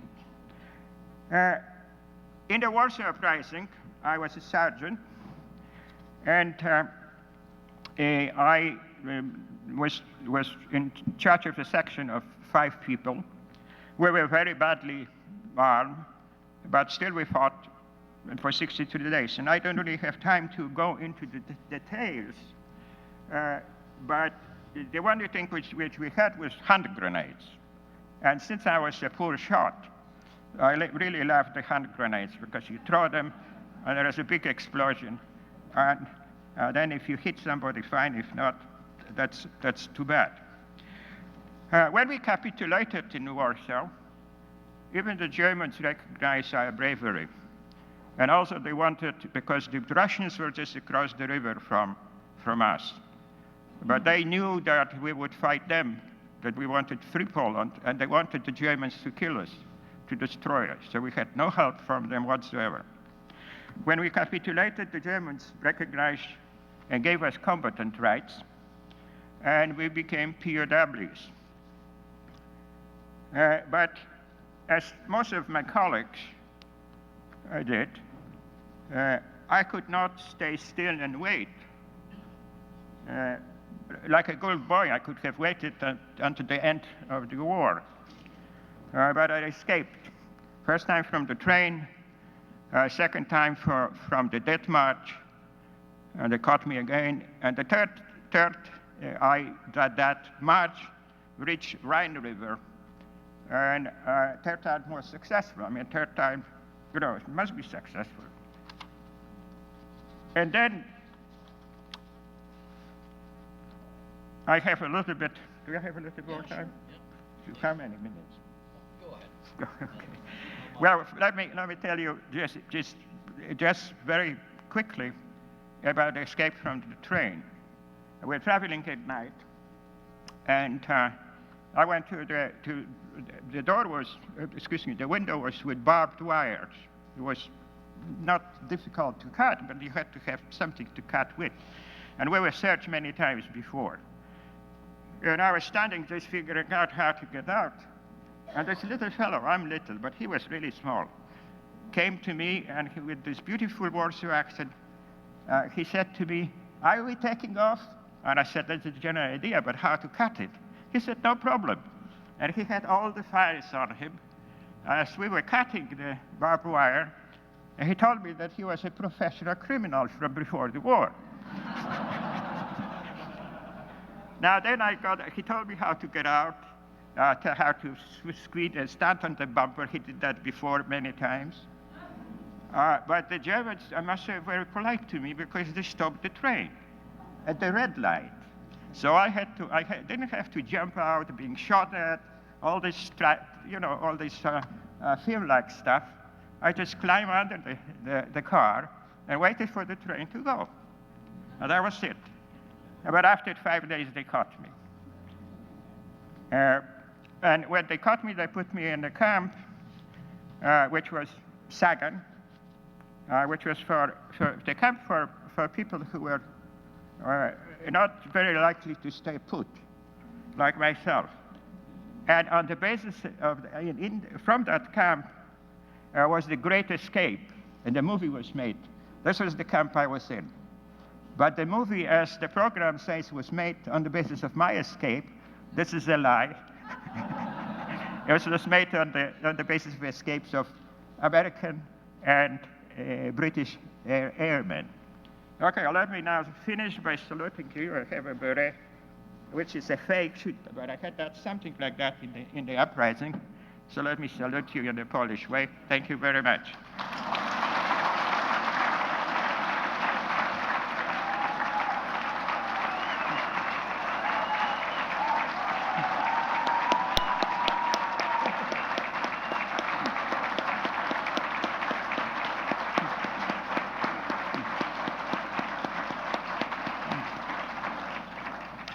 Great story, isn't it? I just have one quick question to Jarek. It is known that during the Warsaw Uprisal, the Soviet army was only 12 miles away, and they could have come to help you and rescue you. They did not. Was that because of the Polish secret army, the Home Army, was loyal to the government, which was in exile in London? Yes, that's correct.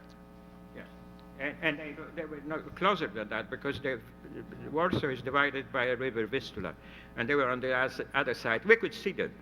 Yeah. So. Okay, thank you very much for clarifying that.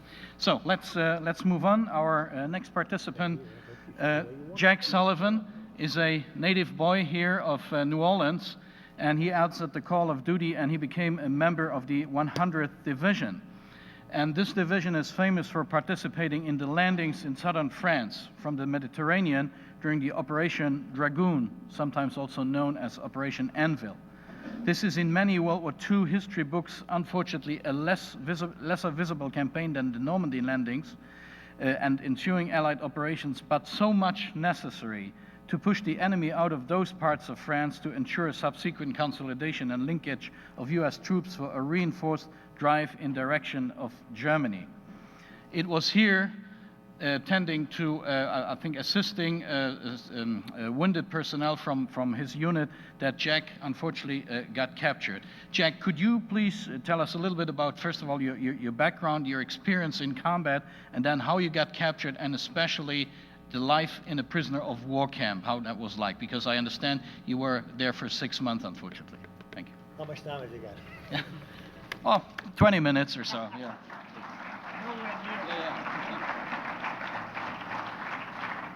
Thank you. I just made a bad joke. I asked him how much time did he have. I'll be very brief.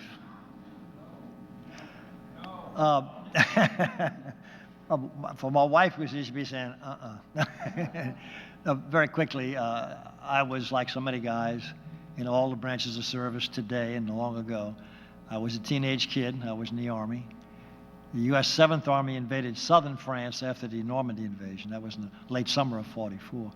And I was in an infantry division that moved ashore right after that invasion, and we went up on the line and took part in the combat in northern France. To bring my presentation to a halt, what happened to me, my personal experience was, I was on a 12-man reconnaissance patrol in the Vosges Mountains, which is in northern France. And we had achieved our objective, which was to find a tiny little village and determine the point the platoon leader said, find out the last time the Krauts were there. Well, we got into the village. Yeah, we did find out from the villagers, a real tiny place, not as big as this room, that the Krauts had been there about a week before. What we didn't know was the Krauts were still in the village watching us out the windows. So we got in the village and went back out again, and the end of my story essentially is this. As we were working our way back to the American lines in the Vosges Mountains in northern France, we were ambushed by 2 German machine guns. We were sitting ducks. They caught us crossing an open field, and they chewed us up. More than half the squad was killed outright, and in my attempts as a 19-year-old kid to try to help a good friend who had been shot in the back, they fired from the back, which is what ambushers do. I was caught by the Germans and spent the final months of the war in a German prison camp. And I can see my wife in the back saying, that's enough. That's enough. Lost enough war stories. But the point is, I'm delighted to be here. I hope you enjoy your visit. And if you want to hear more of this rambling story, I'll see you when I sit down. Okay? Thank you.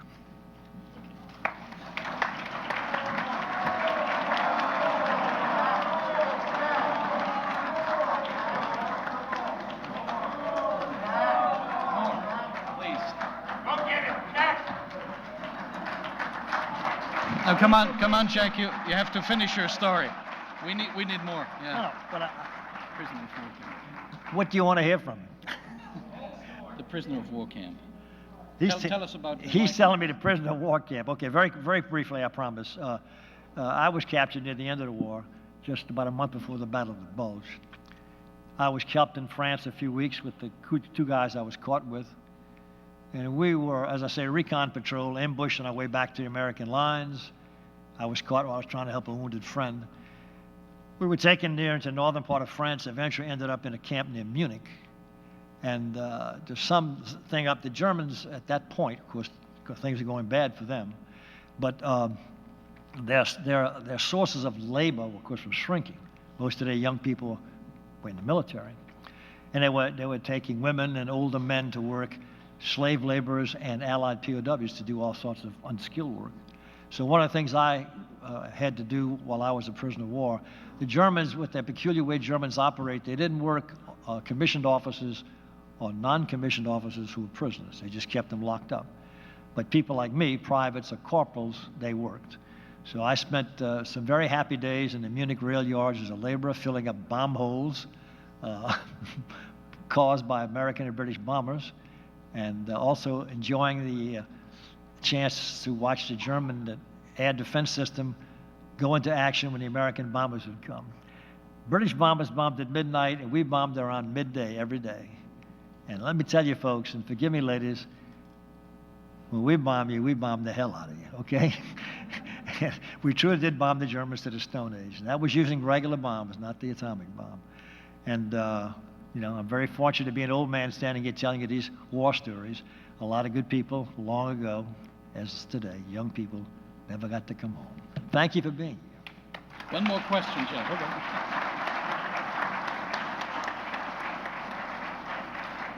Numerous Americans who unfortunately got captured, ended up on the eastern parts of Germany in Stalags and later on were liberated by Soviet troops. But I understand that you had the privilege of being liberated by your own countrymen. Tell us how that went about. Forgive me. I see my wife in the back saying, don't do that bad joke. I always tell people tell us. I was liberated by George Patton and his band of gypsies calling themselves the Third Army. God bless them. I say every night in my prayers, God bless George Patton and the U.S. Third Army. The U.S. Third Army overran that part of Germany I was being held in, and specifically 3 Sherman tanks and the 80th Infantry Division, and I was free. Okay, thank you, John.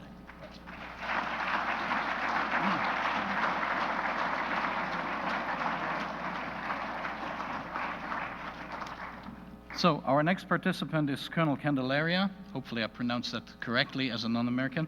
A distinguished flyer. As a combat pilot, he flew missions in P-38s and later on also in Mustangs P-51s. And as I understand it, your personal experience would make a great story for a movie, escaping on a hijacked vehicle. How did you manage to do so?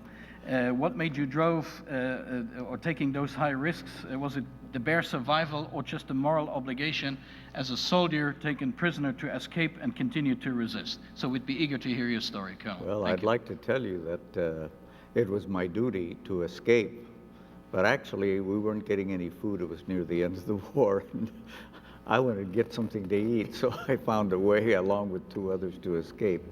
But let me lay the foundation for my demise and becoming a prisoner of war. And fortunately or unfortunately, I was never in a stalag. I was never in a prison camp. We were being moved from one town to another, trying to stay ahead of the Allied lines from both sides. But I always wanted to be a fighter pilot.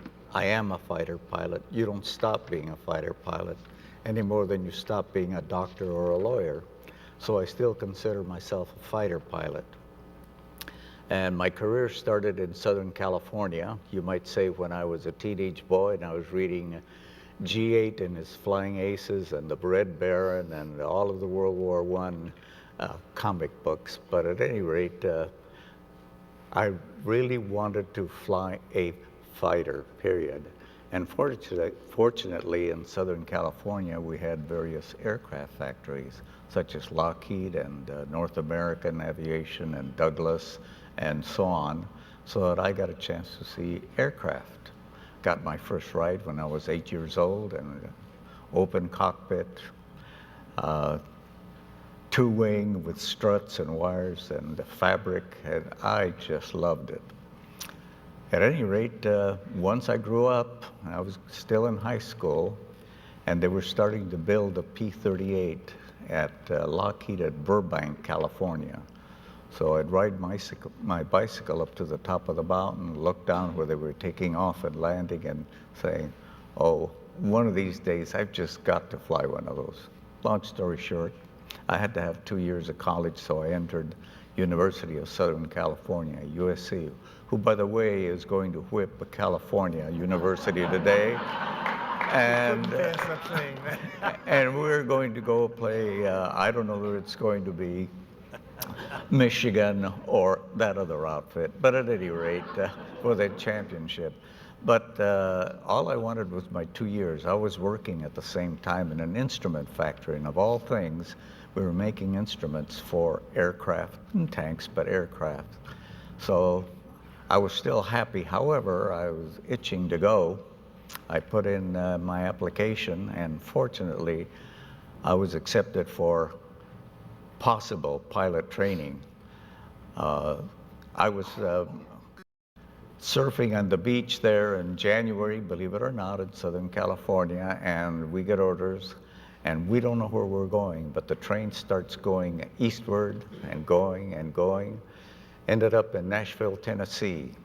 Now there, the weather was at a little bit of snow on the ground, about 2 feet, and it was around 20 degrees, but at least I was at the classification center. In 10 days, I was classified as a pilot. And all of us ran up to the bulletin board to see if our names were on it, and great, I was on it. Well, they put me on the train back to California, over to Santa Ana. You know, the Army Air Corps was so efficient, they could have sent me on the red streetcar down to Santa Ana from Santa Monica. No, they had to send me to Nashville and train and back. At any rate, I started my pre-flight in Santa Ana, California, went on to primary in Oxnard, California, and then to Chico, California for basic. Fortunately for me, when I told my instructors I wanted to be a fighter pilot, they did recommend me for that. I had some great instructors. At any rate, I ended up then in Arizona at the Twin Engine Fighter School at Chandler, Arizona. They were flying P-38s. Actually, they were called 322s because they didn't have the turbo superchargers to go to altitude. When I graduated, got my wings, my little butter bar, and I thought, oh, I'm in heaven. Then I got the orders. I was crushed. Guys were going to the Pacific. They were going here and there. I was to be an instructor. Well, after gnashing my teeth for a while, I stayed at Williams Field, or Willie Patch as we called it, flying the P-38s. And then I was sent to across the town to Luke Field, and they had P-40s there, which is single engine. They made me a flight instructor in gunnery and in instruments, and thank God for those two things. After about, I think nearly 4 months, excuse me, it was the 5th month, the call came for fighter pilots, if anybody wanted to volunteer. Well, I almost got trampled in the rush to headquarters. We signed up. I was sent to Louisiana, not far from here, a place called Harding Field at Baton Rouge, just up the highway. And that was my operational training unit. From there on to Colorado Springs, where now we have the Air Force Academy, and to Pierre, South Dakota for gunnery, then back to Louisiana, last Cajun dinner, and off to New Jersey, aboard a boat and a huge convoy, and I got to England, sent to my fighter group, the 479th Fighter Group, comprised of three fighter squadrons, the 434th, the 435th, and the 436th. I was in the 435th, and on my cap, my squadron, not too long ago, gave me this cap, and it's got the Black Eagle logo, which was the logo of the 435th Fighter Squadron, which is still active today, by the way. I'll tell you more about it some other time, but from there, it was time to start flying missions. First missions were over France, and the next missions were from Germany all the way to France to clear out the Luftwaffe. Of course, we knew it was going to be for the invasion. We had no idea when or where, and if we had known, we wouldn't have told anyone anyway. But the flying went on, and when I arrived at my group, I was delighted. They were flying P-38s, twin-engine fighters with 4 machine guns out the nose and a 20-millimeter cannon. I thought, boy, I'm back in heaven. And fortunately for us, we were in an RAF base at Ipswich, England, and it was a permanent RAF base. And the RAF treated their pilots very, very well. No Quonset huts, no Nissen huts, no tents. A beautiful building. We lived in the club, and it was called the Country Club, if you were at Ipswich, Boxted, or Debden. It was neat. However, it had a very short runway. And they had a group that came in and started building another runway, which was to be much longer. They did finish it. I think it was something like May 25th, 1945. But at any rate, in spite of the short runway, we were able to operate out of there, and our primary missions were escort missions, not to take the bombers to a dance, but to keep the fighters from getting to them. And the escort missions might take anywhere from 4 hours to 7 hours and 45 minutes. One mission I logged 7 hours and 52 minutes, and I found out somebody else had logged 53 minutes, and I thought, how come it took you so long to land? But at any rate, our missions were to take the bombers wherever they went and to protect them. And the way we flew was I have to come back to the P-38s. We were flying P-38s. About 2 months later, they brought in P-51s. Our squadron was the first one to fly P-51s. So we would fly our missions, our escort missions, with 2 squadrons of P-38s and 1 squadron of P-51, which is my squadron. Then we flew 2 squadrons of P-51s and 1 squadron of P-38s. And finally, we were flying P-51 Mustangs. And because of the range of the Mustang, the long legs that it had, we could go anywhere that the bombers went. We went to Czechoslovakia, we went to the edge of Poland, we went into Russia and back. We didn't go on any shuttle runs, but it could have been a shuttle run because we're pretty well exhausted. Now remember that you're sitting in a fighter, and the fighter, it's about this wide, shouldn't be any wider anyway, and you're sitting there for, let's say, 5 hours, and you really can't move. The only thing you can move, of course, are your hands and your neck. Why do you move your neck? In fact, we wore a white scarf, silk or nylon. Not to look good, not to look rakish, but because it would keep our neck from chafing, because you were constantly looking for a 109 or a Focke-Wulf 190 coming up on your tail, because that's the guy that's going to shoot you down if you don't see him. So we would go with the bombers wherever they went. Then, if we had enough fuel and we hadn't run into any opposition, by that I mean the Luftwaffe fighters, why then we would take the bombers to landfall out, which was the edge of the continent, and they would go on to England. And if we had enough fuel and we had ammunition, we'd go back in, go down to low level and start looking for targets of opportunity. go after airfields, trucks, tanks, locomotives. Oh, locomotives. Those are fun because they get all kinds of steam and so on. But not only that, it stopped the train. And once in a while, you'd see a Red Cross railroad wagon. He said, oh, don't shoot at it. One fellow didn't happen to see the Red Cross on it, so he went down and he shot at it, and we were all telling him, pull up, pull up. It's a good thing we said pull up, because as he fired, about 3 wagons blew up, so they weren't carrying sick and wounded, they were carrying ammunition, but putting the Red Crosses on there so we wouldn't attack them. We called those fighter sweeps, and once in a while we would have a fighter sweep. Now, when we went to protect the bombers, we would have 2 squadrons that were called Snow White. Why Snow White? Well, because you stayed with the bombers. You never left the bombers. If enemy fighters came, and sometimes you'd get the jets coming through and they'd make a sweep trying to draw you away, which they often did. But if the 2 squadrons that were Snow White had to stay with the bombers, you couldn't chase them. But you had Outlaw Squadron, and we used to play musical chairs with that. One squadron would be Outlaw one day, and the next day would be another squadron. So the Outlaw Squadrons got to not only chase the enemy aircraft, but to go looking for them before they rose and came toward the bombers, or try to intercept them en route. Those were the fun ones. And those, of course, got a chance to go down and strafe airfields and, if at all possible, get some victories. Our squadron did quite well. I'm going to tell you about 2 particular missions.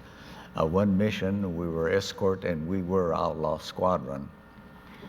And a gaggle, when I say a gaggle, because, you know, there's a gaggle of geese. Well, sometimes you'd see those formations, whereas we flew the typical fingertip 4 in each flight, and then you'd have 4 to 5 flights. Usually 4 and sometimes 5 if there were 20 of you flying. This particular day we'd had bad weather and bad maintenance or whatever, and there were 10 of us, plus one other squadron who had lost about, I think 4 or 5 out of their midst. But we were vectored, because you had someone on the ground that was 2 things. They would listen to the radios, and you had what they called the rats, and these were WAF, Royal Air Force, women that spoke German. They would listen to the German frequencies, and they could tell us when they were rising from a certain area.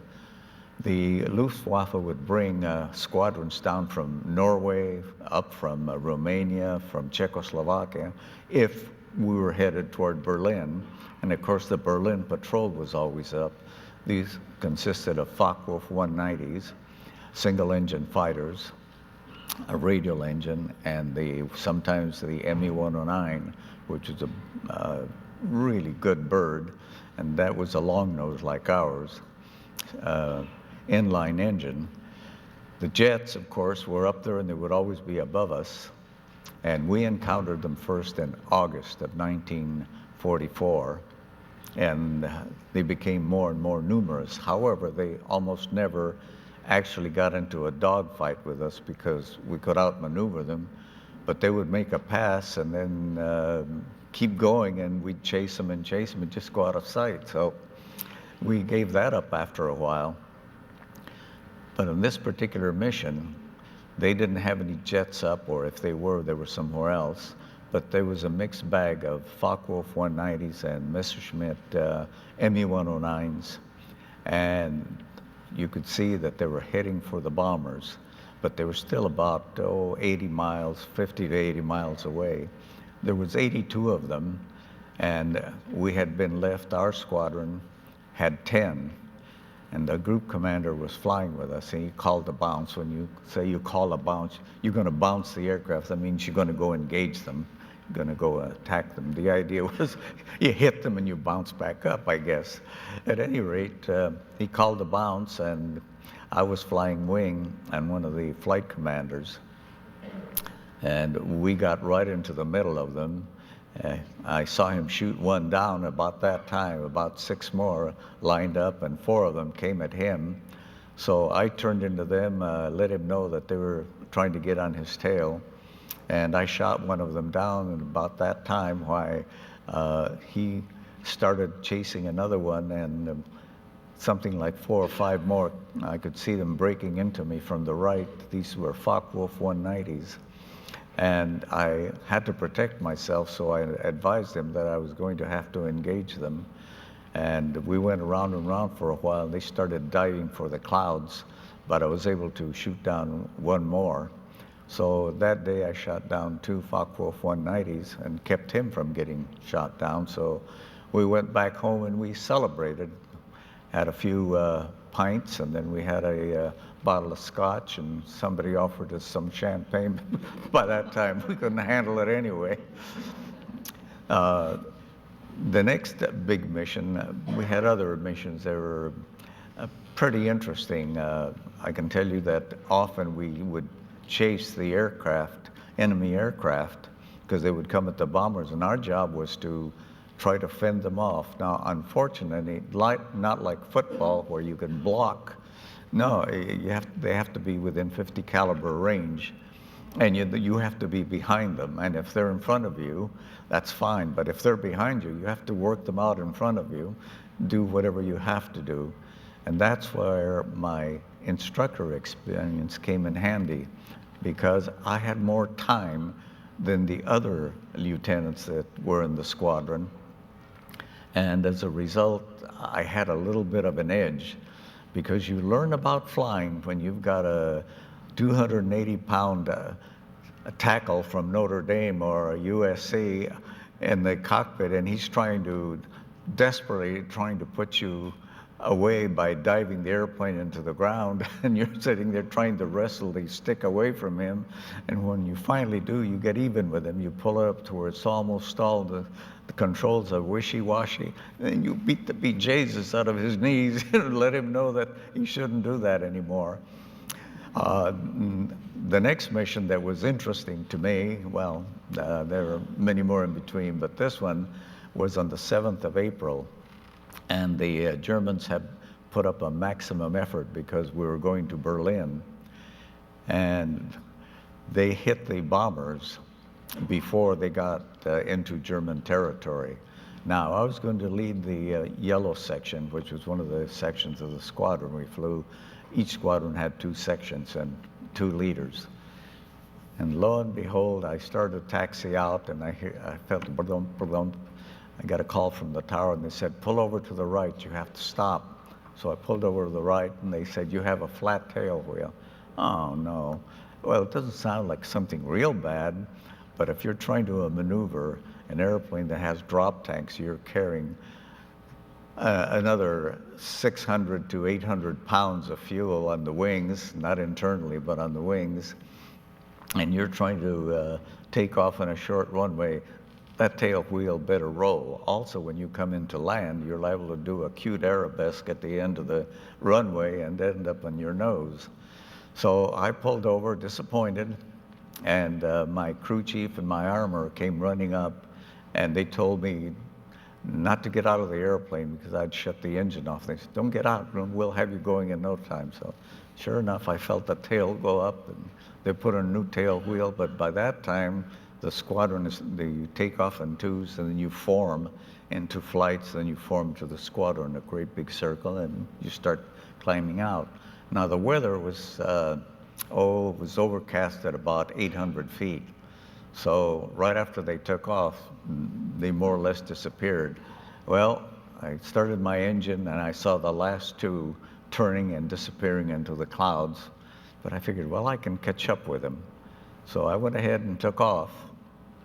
And being alone, I didn't have to worry about flying formation and jockeying the throttle, so I set course 2 degrees off and set course for the rendezvous point, because you knew where the rendezvous point was with the bombers, because there's no sense in escorting them over the North Sea when you aren't going to have enemy fighters. You have to be there when the enemy fighters show up. By cutting them off and being alone, I got to the rendezvous point first. And about that time, just as I got there, I called the squadron. I said, I'm at rendezvous point. They said, well, we're about 3 minutes from there. We'll be there in 3 minutes. And about that time, I saw these 2 jets coming toward the formation. Fortunately, they were at lower altitude along the track of the bombers, and I was above them. So I could pick up speed. And as they came toward the bombers, I intercepted them by going at them head on. And I still had my wing tanks on, which had 200 gallons of fuel. As they went under me, I pulled something foolish. I'll drop my tanks. I did, but of course I missed them anyway.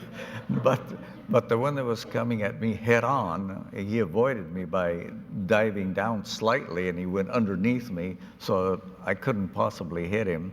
But they swung out. I made them swing out, and they turned around to come back to the bombers. I was able to cut them off in the turn, and I got on the leader. And as he was pulling away from me, I fired at him, and I saw strikes in the cockpit, and I saw strikes in the right engine. It began to smoke. And as he was pulling away from me, I couldn't see anymore. And about that time, I thought, well, I'll give it one more burst.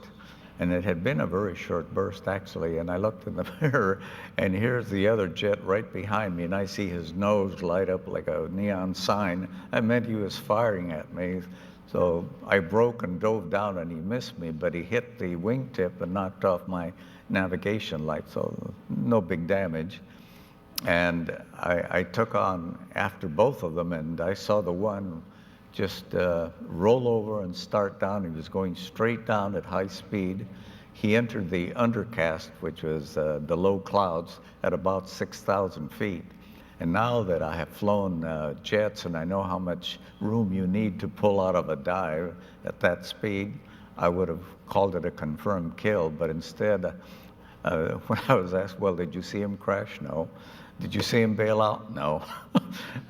What did you see? Well, I saw him enter the undercast. Are you going to claim him as a kill? No. He was a probable. Okay. Anyway, the other one went after him, and there was no way I could catch him. And I heard the bombers calling that there were fighters, so I climbed back up.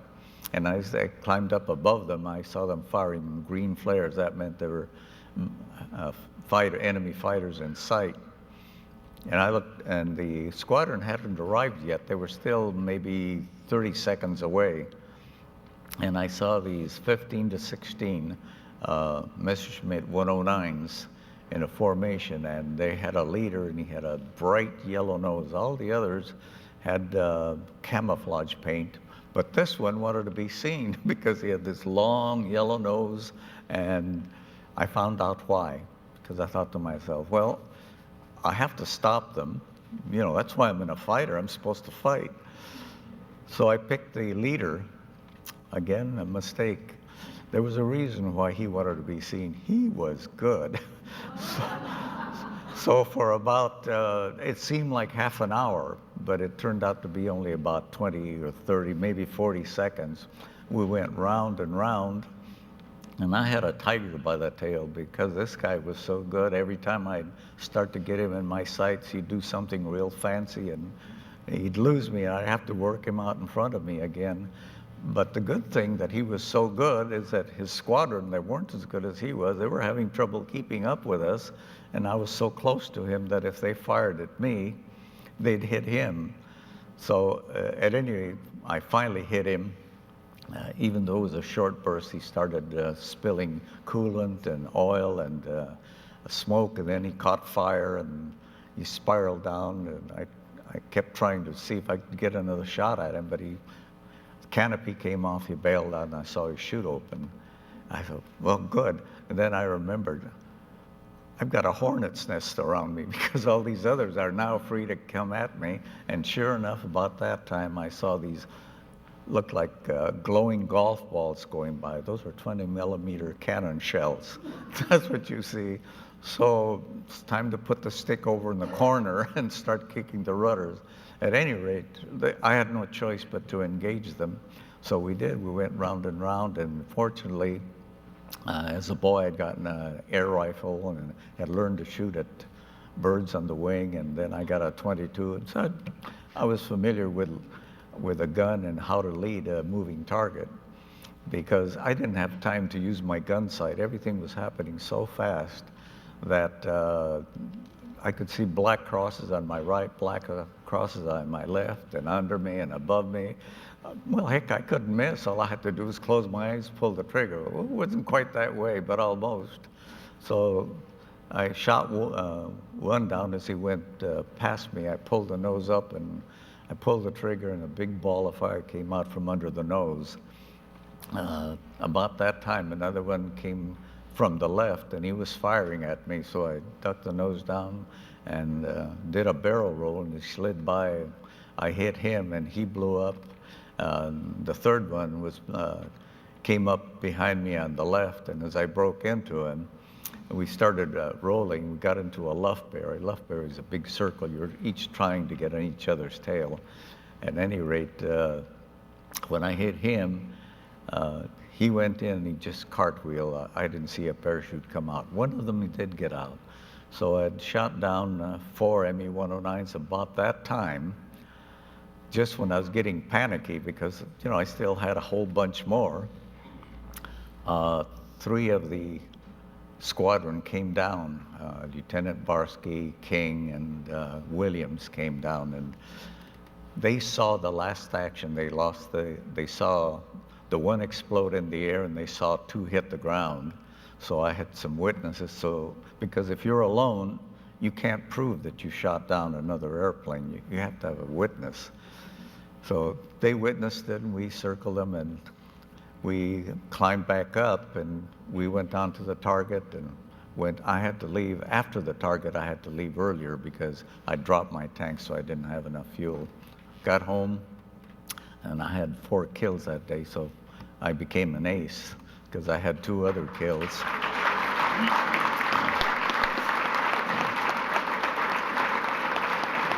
Thank you.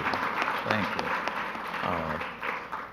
You know, the French started this in World War I, and to become an ace, you have to shoot down 5 or more. Once you get to 5, you're an ace. You can shoot 20 or 6 or 10, but once you hit 5, you're an ace. And I was the only ace of the squadron and remained the only ace of the squadron up to now. If there's another shooting war, which there is going on, and the enemy come up, why, we may have more aces. At any rate, now I'm all happy, you know, I'm an ace, and I hear that my order's going to come through to become a captain. I'm a flight commander now. They had me go to London and do a radio broadcast and that kind of stuff to tell about that particular mission. So now we're going to Berlin again. And this is the 13th of April. This is Friday the 13th. Pay attention, stay in bed on Friday the 13th. I should have. At any rate, we were outlaw squadron, which meant we could leave the bombers, go look for enemy aircraft or targets of opportunity. Well, one of the big games was to go after airfields. There's only one trouble with airfields. The Germans don't like to see their aircraft shot up on the ground, and they have some great anti-aircraft people. I have a lot of respect for them. No admiration, but a lot of respect, because they were good. They could bracket you. You were at 35,000 feet, and all of a sudden they'd bracket you. That meant that the next ones were going to be where you were, so you'd better start diving down, making turns, and until you were out of range. And they always greeted you when you were at landfall in. That meant that you were at the coast of the continent.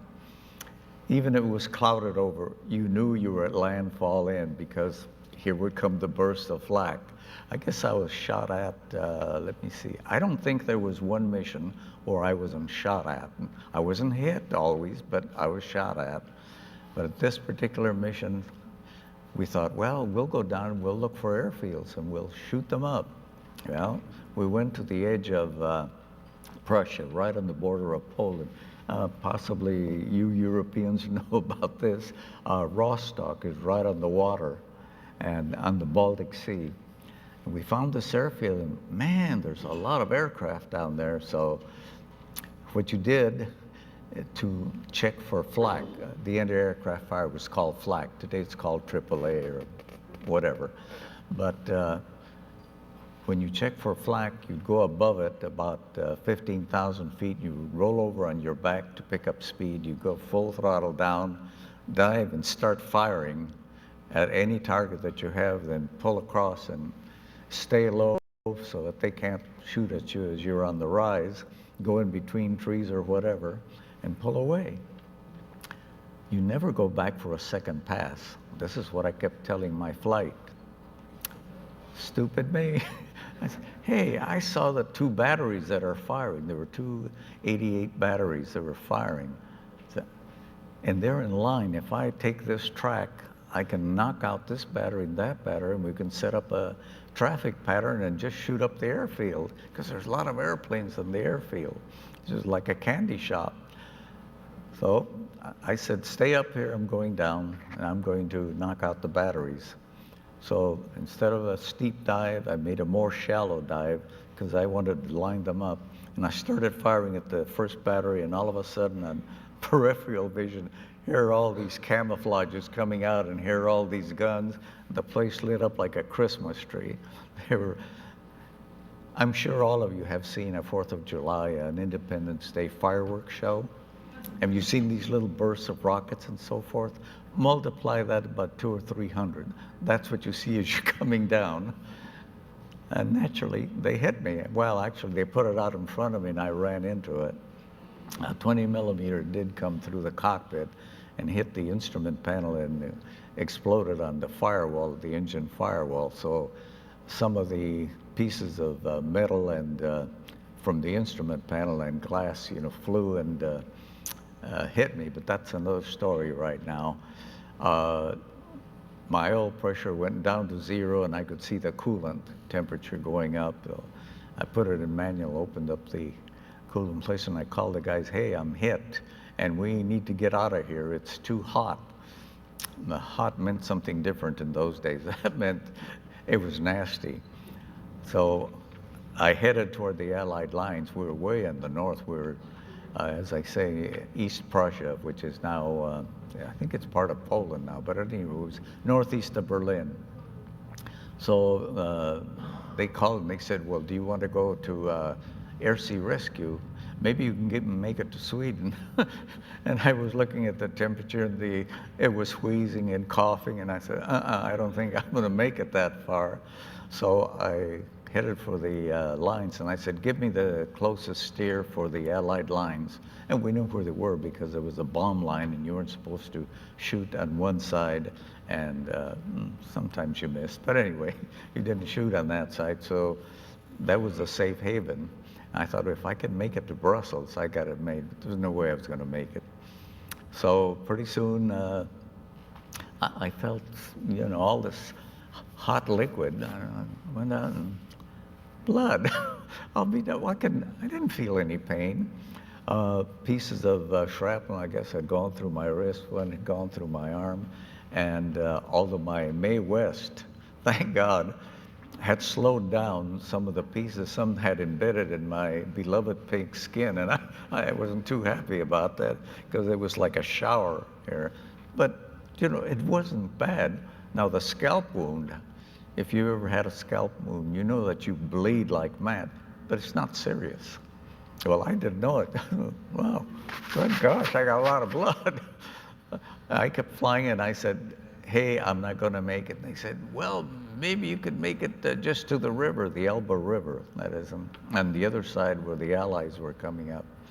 And I said, no, it's getting very hot and I smell smoke. And they said, well, my nickname was Candy. What else would you call a Candelaria? Who's going to say the whole Candelaria bit? So they said, Candy, you're on fire. Well, it's time to leave. So I said, I'm getting out. And I started pulling the oxygen mask and the anti-G suit back, bailed out. And I heard them say, there he goes. The last thing that came off was the earphones. And pulled the, I tried to slow down. First put my arms out and my legs. And sure enough, it's not bad. And I pulled the D-ring, and that heavenly jerk, the chute opened, and oh, well, I'm okay. And everything becomes quiet. There's been a lot of noise, you know, engine noise, guns firing, and so forth. All of a sudden, everything is quiet and peaceful, and you're just swinging there. You could almost enjoy it, except I thought, whoops, I'm over Germany. So came down in this field, and there was an open field, and there were a bunch of woods, and there was a haystack. And I thought, not the haystack, that's the first place they're gonna look, because I started running for it, and the squadron was above me, and they could see it. And they came back, reported they had seen me running to the haystack. Well, I didn't stay there. But because they saw me running, they knew I was okay. Oh, I went back to the woods, got deep in the woods, took off the yellow Mae West. So, man, it's pretty holy here. And I checked myself, and I wasn't really hurt badly. There was a lot of blood all over the place, but, you know, nothing serious. So I buried the Mae West, buried the parachute, and started walking through the woods. And this was about 3 o'clock in the afternoon, and I waited for dark. I kept going through the woods, and I came to a lake. I thought, oh, if I can get in the water, maybe if they try to track me with dogs, which later on they did, I'll just swim across the lake. I took my .45 out and I put it in my boots, these big fur-lined boots, put it in there. Actually, the gun would have fired anyway. I didn't have to put it in the boots, but anyway, I backstroked across the lake, and fortunately it was a small lake. Got on the other side, and I hid out for a while. Then for the next 10 days, I was loose. I was evading, and I kept walking, and I learned that I should travel at night, because if you make movement, somebody's going to see you.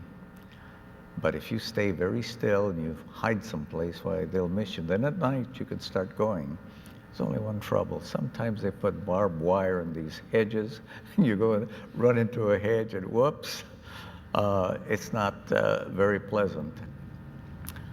I kept going for about 2 days. I ran out of the emergency rations, and I was fine, and came into this open field, and I looked around. There was nobody there, didn't see anybody, and there was some woods, so I said, well, if I cut across the field, I'll make better time instead of going all the way around through the woods, and I'll hit the woods on the other end. I'll keep going.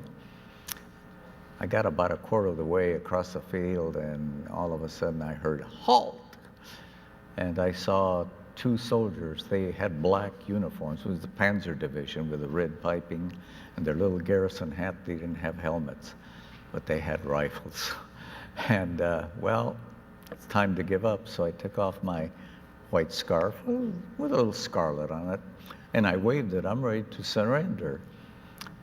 And they raised their rifles and they fired. Now, they didn't seem to really take good aim because they missed me. So I hit the ground, which is a natural thing to do, and I took off my scarf and I waved it above me, and I heard them fire again, and I could hear the round be heard. Before I heard the report of the rifle, I heard the whistling through the tall grass and the weeds, and I could hear the thud of the round as it hit the ground. So, boy, these guys are serious. So I didn't wave anymore. I started crawling, but they could see, because of the way the grass was moving, that I was moving, and I heard them fire again. So then I rolled, and I found a place where it was a little thicker, but I could still see out. I didn't think, well, they couldn't see me, but I could see them. And I kept trying to get lower and lower on the ground, and I couldn't. There was a big lump here. Yeah, that's my .45. It's a handgun you carry. So I reached for it, and I got it out, and I put a cartridge in, and I said, well, I hope I don't have to use it. Those guys got rifles. They came closer, and they were holding them waist high. And they were looking for them. They were talking to each other, and I couldn't tell if they were laughing or not. And since I didn't speak German, I didn't know what they were saying.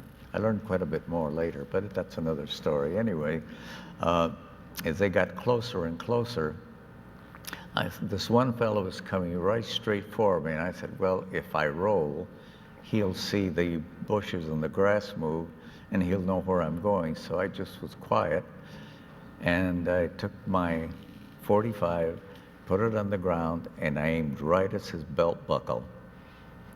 The biggest margin of error, right? Well, as he got closer and closer, he saw me, and he started to raise his rifle, and I pulled the trigger, and I must have blinked, because the next thing I saw was not his belt buckle, but the soles of his boots as he went over backwards, just knocked him flat.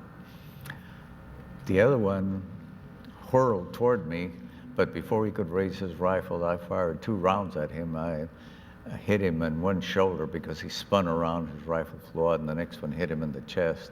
He went down, and we just lay there. I didn't move, and they didn't move, and nobody moved for about 5 minutes. Then I crawled up to the first one. I found out I'd missed what I had been aiming at, because instead of hitting him in the belt buckle, I'd hit him in the forehead, and there was a good-sized hole in the front of his forehead, and the whole back of his skull was gone. It was just gone, period. So I crawled over to the next one, and I could see that, yes, this one I'd hit in the shoulder and somewhere in the chest. I couldn't tell where. So I said, it's time to get out of here. And I thought, well, I'll take their rifles. I'll have a pistol and a couple of rifles. Then I thought, no, they'll see that they've been shot with a .45. They're not dumb. And I have the rifles. Oh, no. So I left the rifles there, and I changed direction. I headed straight south now instead of southwest, trying to head to the American lines. I thought I was pretty safe. I got maybe 10 or 15 kilometers away. Now, you can do without food, but you can't do without water. Notice. Because without water, pretty soon you pass out.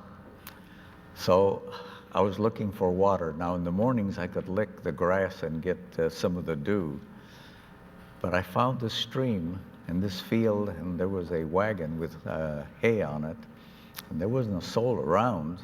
So I thought, well, there's some cows over there, and the stream here, and there's nobody around.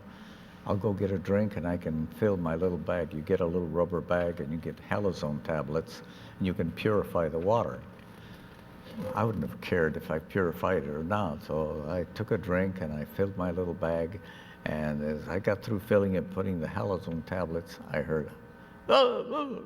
I looked up, oh no, there's 2 German fellows, I guess they were farmers, and they have these 2-tine pitchforks. I don't know if you've seen them. They're curved. They have very sharp points. And they were running toward me. I thought, oh, no. As they got closer, I saw those pitchforks, the way they were handling them, and we knew of stories where flyers had been pinned to a tree by pitchforks while they were waiting for the military authorities.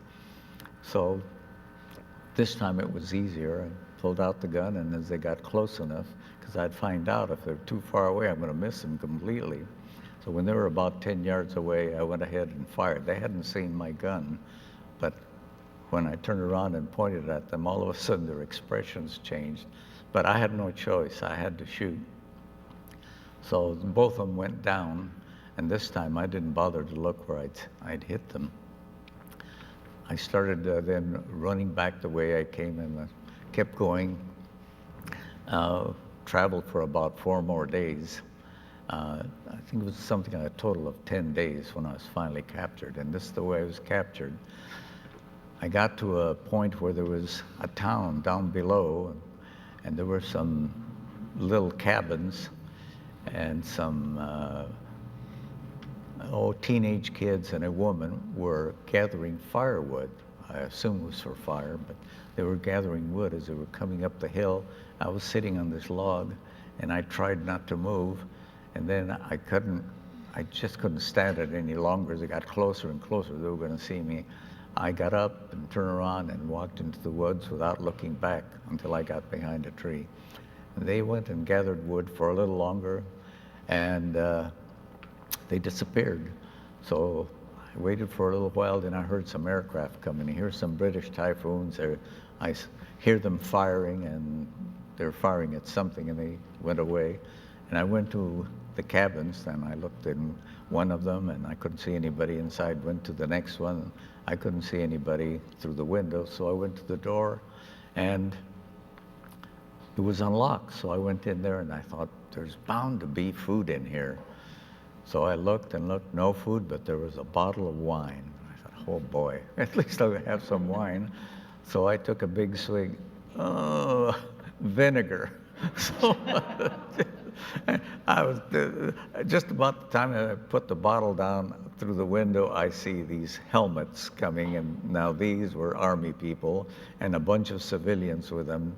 They come around to the front, toward the front, so I got behind the door, and a sergeant came in. I could tell he was a sergeant. He had a helmet, and he was saying, "Hello, hello," and I got back and didn't move, and I looked over to my left. There's a big blue eye looking at me through the crack, and they call him. He went out.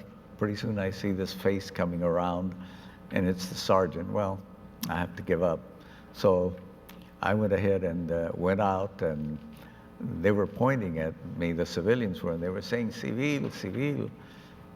And I didn't say anything, but I remembered that they had Italians running around. I've got black hair, brown eyes, so I said, "Sono Italiano." Well, that didn't work because one of the civilians reached over and unzipped my flight suit, and there's my .45. So the sergeant reached in and pulled it out. He looked at it. He had a beautiful 7.65 Walther, beautiful little gun. He pulled it out and he said, "Oh, artillery." And I thought, by gosh, here's my chance. He likes my gun. Now, remember, I had fired 5 shots. Well, what I had done is I had taken the clip, or the old clip, out with 1 round, and I had taken the round out, and I had buried the clip and put in a fresh clip, so I had the full 6 rounds in there. But the gun had been fired. They would know it. So since he looked like he liked my gun, I pointed at a tree away from the rest of them, and I made the sign. So he took me up on it, and he fired twice. Well, there were 2 rounds gone. The gun had been fired, but he'd fired them. Maybe I'd never fired, so gave a sigh of relief. Anyway, that was just the beginning of my problems, because I had a hunting knife in my boot, and they took that, and of course they made me take my boots off, and we wore brown shoes, right, with our uniform. And I've got my pinks and greens on, and although there's a big stain over here, still, to them I looked like a civilian, and they kept saying that I was a spy. And here comes this great big Todd organization guy. You probably know who they are. They wear a brown uniform. They're like land Seabees.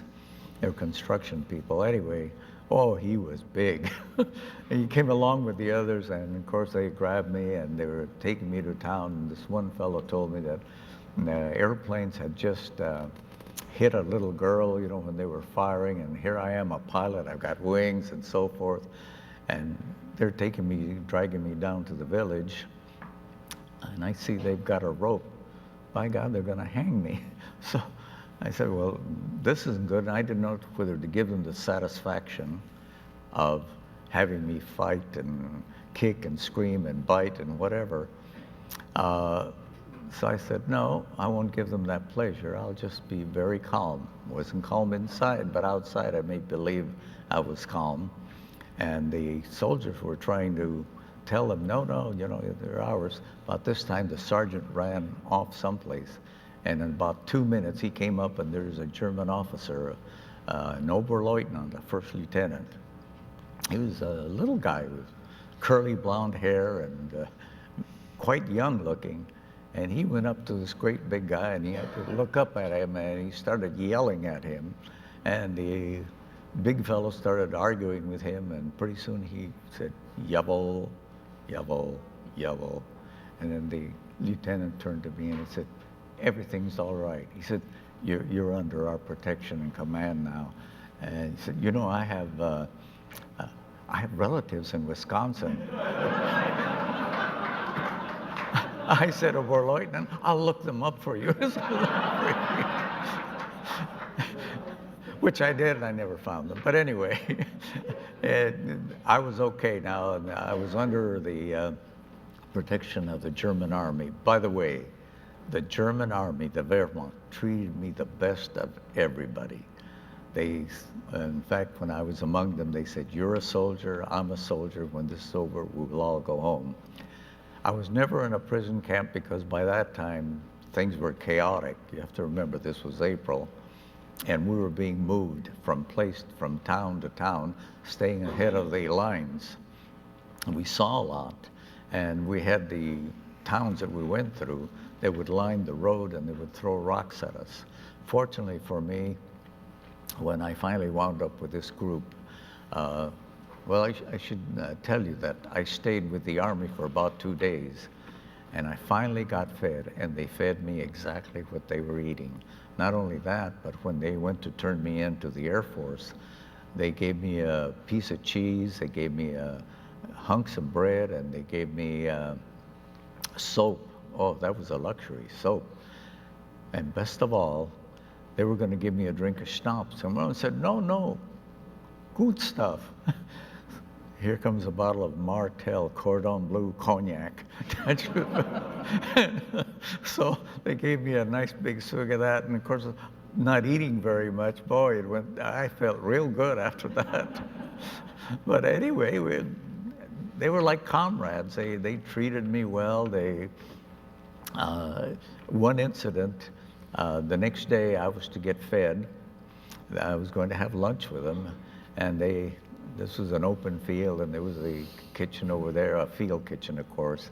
And I sat down and they gave me this bowl, and it was a bowl of some kind of a grain, but oh man, it tasted good. And about that time we hear airplanes, and all of a sudden somebody yelled something, and they jumped up and they all ran to the side. And I'm sitting there knowing not what to do. And I figured if I get up and run, they could shoot me. They think I'm trying to escape. And I looked up and I saw the 2 aircraft coming down. They happened to be Typhoons. And from their angle, I could see that there was no way they could hit me because they were aiming at some guns that were across the road. In fact, I'm pretty sure they were quad 40s, but they were on wheels. And that's what they were aiming at. And I could see there was no way they could hit me. They'd have to dive down to hit me. I knew they wouldn't do that. So I just sat there, and gee, I was eating for the first time in a long time. So I kept right on eating, and they fired, and they hit, and they took off and went away. And then all the soldiers got up, and they came over, and they said, "Oh, brave soldat, brave soldat." Heck no, I just want to keep eating.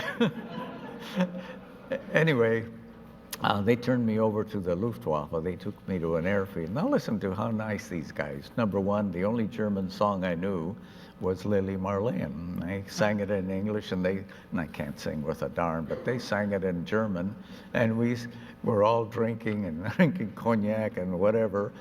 We got to the airfield, and listen to how nice these guys were. Number one, they went in and opened up the little cell where I was, and there was a straw mattress. I guess it was straw.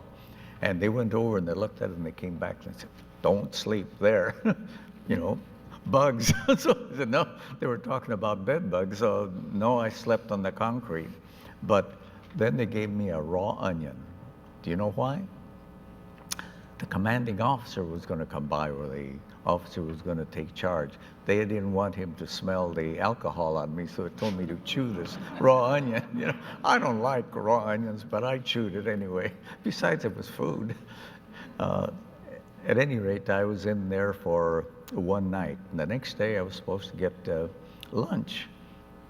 But here comes some P-47s, fighter bombers from the 9th Air Force, and they beat up that field. They were dropping bombs and whatnot, and I was thinking, oh, guys, go away. You know, who needs you?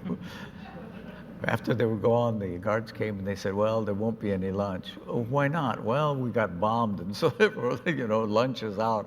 Oh, no. And that afternoon, I was still under the command of the Air Force, and they took me to a little barn and put me in there. And who's lying on the straw? Guy by the name of Thatcher. There's a big story about Thatcher. Anyway, Thatcher looked at me, and we had gone through operational training together, and he said, "Candy, what are you doing here?" I said, "Thatch, what are you doing here?" Silly thing, you know. And so he'd gone to the 4th Fighter Group. He'd been shot down over an airfield, and I told him how I got shot down. And there were just the two of us.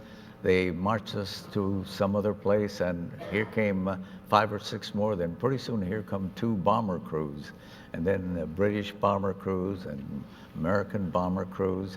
And I had seen one of them get shot down by anti-aircraft. And I had seen one of the gunners, when he was coming down, I had circled him, and he had waved at me. And when I told him what my airplane looked like and the markings on it, he was the one I had seen circling. That's how funny things are. Anyway, I was never in a prison camp, so it was easy to get away. The very first night, one of the first things I did was look to see where I was. It was a little firehouse. I'm assuming it was a little firehouse because they had hoses and ladders in it. And they had taken out bricks in a cross, similar to a cross, and to get air in there. So I went up the ladder and I looked out, and some of the bricks were loose. So I loosened more, and I kept loosening them. I had a hole big enough, and it was getting dark. I went out to the front, and the guards are out in front, and they're smoking and talking to each other. So I just crawled out the hole, dropped to the ground, was quiet, and took off. About 2 hours later, I hear the dogs. And then I can see lights. Oh, no. So I was tired. I was weak. So I just sat down and waited for them. In about 6 or 7 minutes, here they come. Here come the dogs. The dogs ringed me and barked at me, but they didn't attack me. They just kept barking. They were well trained, I guess. Anyway, I had no sense in going up a tree because I'd be treed and they'd still get me. So they came and they took me, and they laughed. They thought it was real funny. Now remember, they're still the Army. They were nice guys. And, but then when we started joining up with all these others, almost all of them were bomber crews. There was one fellow who was a fighter bomber, but I was the only fighter pilot, escort pilot. So all the bomber crews, they treated me very well. As a matter of fact, I told you that we would walk through the streets of a town and they would throw rocks at us. Well, these 2 big guys, McDonald from Palo Alto, California, and Vanderlinder from Burbank, California, they were all tall and big, and they would get on either side of me to protect me from the rocks. But I found out that if you didn't cringe and you didn't duck, if you just kept walking straight ahead, they stopped throwing at you and throw at the other guys that were cringing. Finally, we got to where we stayed in one place, then we moved to another and another. Now here's where Thatch comes in. Thatcher was what you would call black Irish, I guess. He had black hair, jet black hair, and blue eyes, and great big eyelashes, dark eyelash. He was a matinee idol if you've ever seen one. He was about 5'10", and just a real good-looking kid. Well, we were in this yard. We were near a prison camp. They put us in a yard, and they put this barbed wire around, and they had, of course, the machine guns sitting on the floor waiting to aim at us. But, you know, they were pretty lax about it. But some German girls came, I don't know, 18, 20, 25, it was hard to tell. They came up, and they just looked at us, and they were curious. And hey, we said, "Hey, Thatch, go find out what they are." And we found out, oh, they really liked him. He was a good-looking guy. So from then on, whenever we saw German girls, the call would come down, we'd take that, we shaved him, we cut his hair, we put the best clothes on. We sent him out to the fence to talk to the German girls. You know why? The first girl had slipped him a potato, big potato, raw, true, but we cut it up, shared it. And by the way, you really learn how good men are. I mean, mankind. You women, don't get excited. Mankind is good, because when you're in that kind of a situation, you don't steal from each other, you don't lie to each other, and you share everything right down to the last bite. Anyway, we would send Thatcher out Oh, the rest of it looked terrible, but we made sure he looked good, and he'd go and talk to the girls, and he had some. I don't smoke, so I had cigarettes. I just gave them away, and he would give them cigarettes and talk to them and smile at them. Pretty soon they'd come back and they'd have maybe half a loaf of bread and 2 or 3 potatoes, and boy, that night we'd all split it up. Good old Thatch, you know. So anyway, they kept moving us. We moved up toward Denmark, and because we were not in a prison camp and because we were moving constantly, it was fairly easy to, well, not, yeah, it was easy to escape in comparison to being in a prison camp where you were constantly watched. So a couple of times I took off, but I was recaptured about, half a day later or something like that. One time I was recaptured by the Waffen-SS. Those are not nice people. They're not like the rest of the Germans. They weren't like the army. They were pretty mean, but the major, Luftwaffe major, found out where I was, and he came and he started arguing with the commander, who was a captain, a Hauptmann, in the Waffen-SS. And they were fighting over me, and I was sitting there watching. I said, well, I hope the Air Force wins. Sure enough, he did. And he took me again, and he said, now you can't keep escaping. You're giving me a lot of trouble. Anyway, actually he was a nice guy. But we marched on up to where Denmark was, and there we stayed for about, I guess it was about 4 or 5 days. And here came a truck, a Red Cross truck. Well, it had a Red Cross on it. And a fellow got out and he was talking to the guards. And it turned, the driver of that truck happened to be a Spaniard. He'd been captured during the war in Spain and had been sent to Germany because, as you know, the loyalists were communists, or they were treated like communists. And so he wanted to know if anyone spoke Spanish. Well, I speak Spanish. I speak a couple of languages, but I speak Spanish. So I went up and I talked to him, and he told me he had all these packages and he couldn't deliver them because the lines had moved so far east that he couldn't get to the station he was supposed to. So would we like the Red Cross packages? Well, heck yes. So I got the guys over and we unloaded, and there was all kinds of stuff. There was big hunks of milk chocolate, which I glommed to right away, and I traded with the other guys. There was flour, there was all kinds of stuff. At any rate, he and I talked, and I told him, well, you know, my maternal grandmother was born in Seville, Spain, and he grew up in Madrid, and then he went to the United States. And my father's family, they came from the area of Barcelona. They were Catalans, or Catalonia. And they were here in 1602. They founded San Diego, as a matter of fact, and then went on.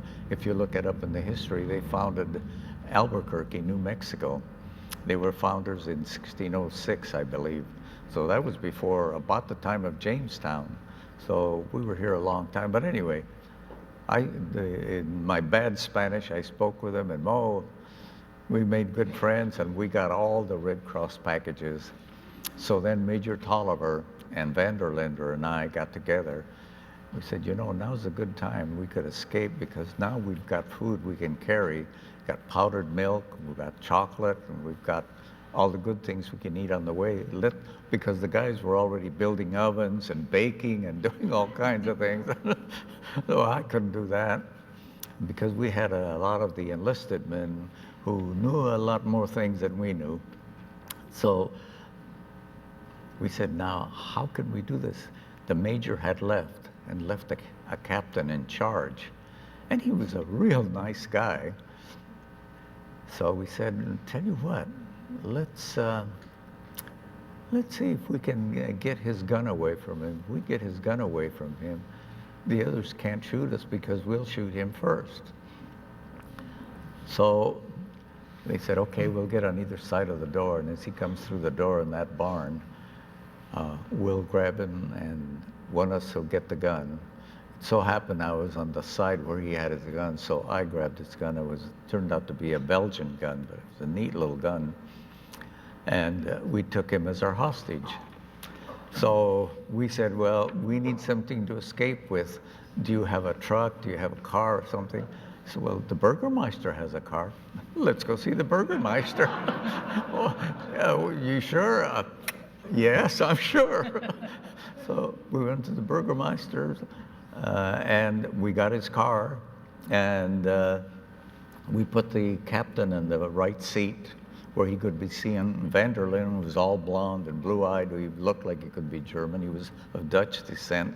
We put him up there as a driver, and Major Tollison got on the left, and I got on the right, and I had the pistol right up against the back of the seat, and he knew that if he made one false move, that round was going to come through that seat into him. But he wanted us to capture them. He wanted to get away because the Russians were getting closer and closer. He didn't want to get captured by the Russians. Well, if I had known he was going to be that easy, I wouldn't have even cocked the gun. But as we were driving through, there were German troops, they were sitting down or whatever, and they'd leap to their feet because they'd see the captain. They could see him and sitting on the right side. They'd sit up and salute. And they'd look, they probably, wonder who that is, because the others don't look like Germans. They weren't in uniform. So we kept going, and we got to a British armored force, and there was a British lieutenant. And we told them who we were and so forth, and we had this captain, and they looked at Vanderlinder, and he had this little garrison cap, and he had skull and crossbones. They thought he was German. They were going to take him and shoot him because he was Waffen-SS, and they were going to shoot our captain. We said, no, he saved our lives. He's the reason we were able to escape. He's our prisoner. He's not your prisoner. And Major Tollison was able to outrank the lieutenant that was in charge of the armored column. So we led them back to where the camp was, which was not very far away. Guess what? The guys were celebrating. The guards had said, the war's almost over. We don't want to be captured by the Russians. So they threw their guns down. They were all having a big time, toasting each other. If we'd known that, we'd have never tried to escape, but we didn't know it. So we got back in our little car. It was an Opel. I remember that so well. I remember that we'd go along these big trucks that were carrying tanks, the tank carriers, and the tires were higher than our roof. And that's where we got our gasoline, because they'd give us a jerry can and fill us up, and that thing didn't use much. We kept rolling. We got to the American lines, and we got to a German airfield captured by the Americans. So we're in good shape. Now, we hadn't had a real bath other than a sponge bath for a long time. And here they had beautiful quarters. Here's a German airfield. They really took care of their pilots.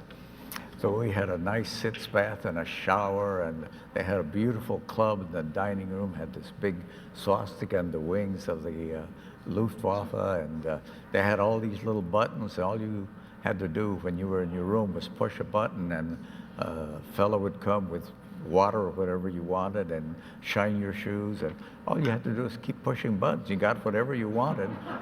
So boy, I should have joined the Luftwaffe. Indeed, what a great story.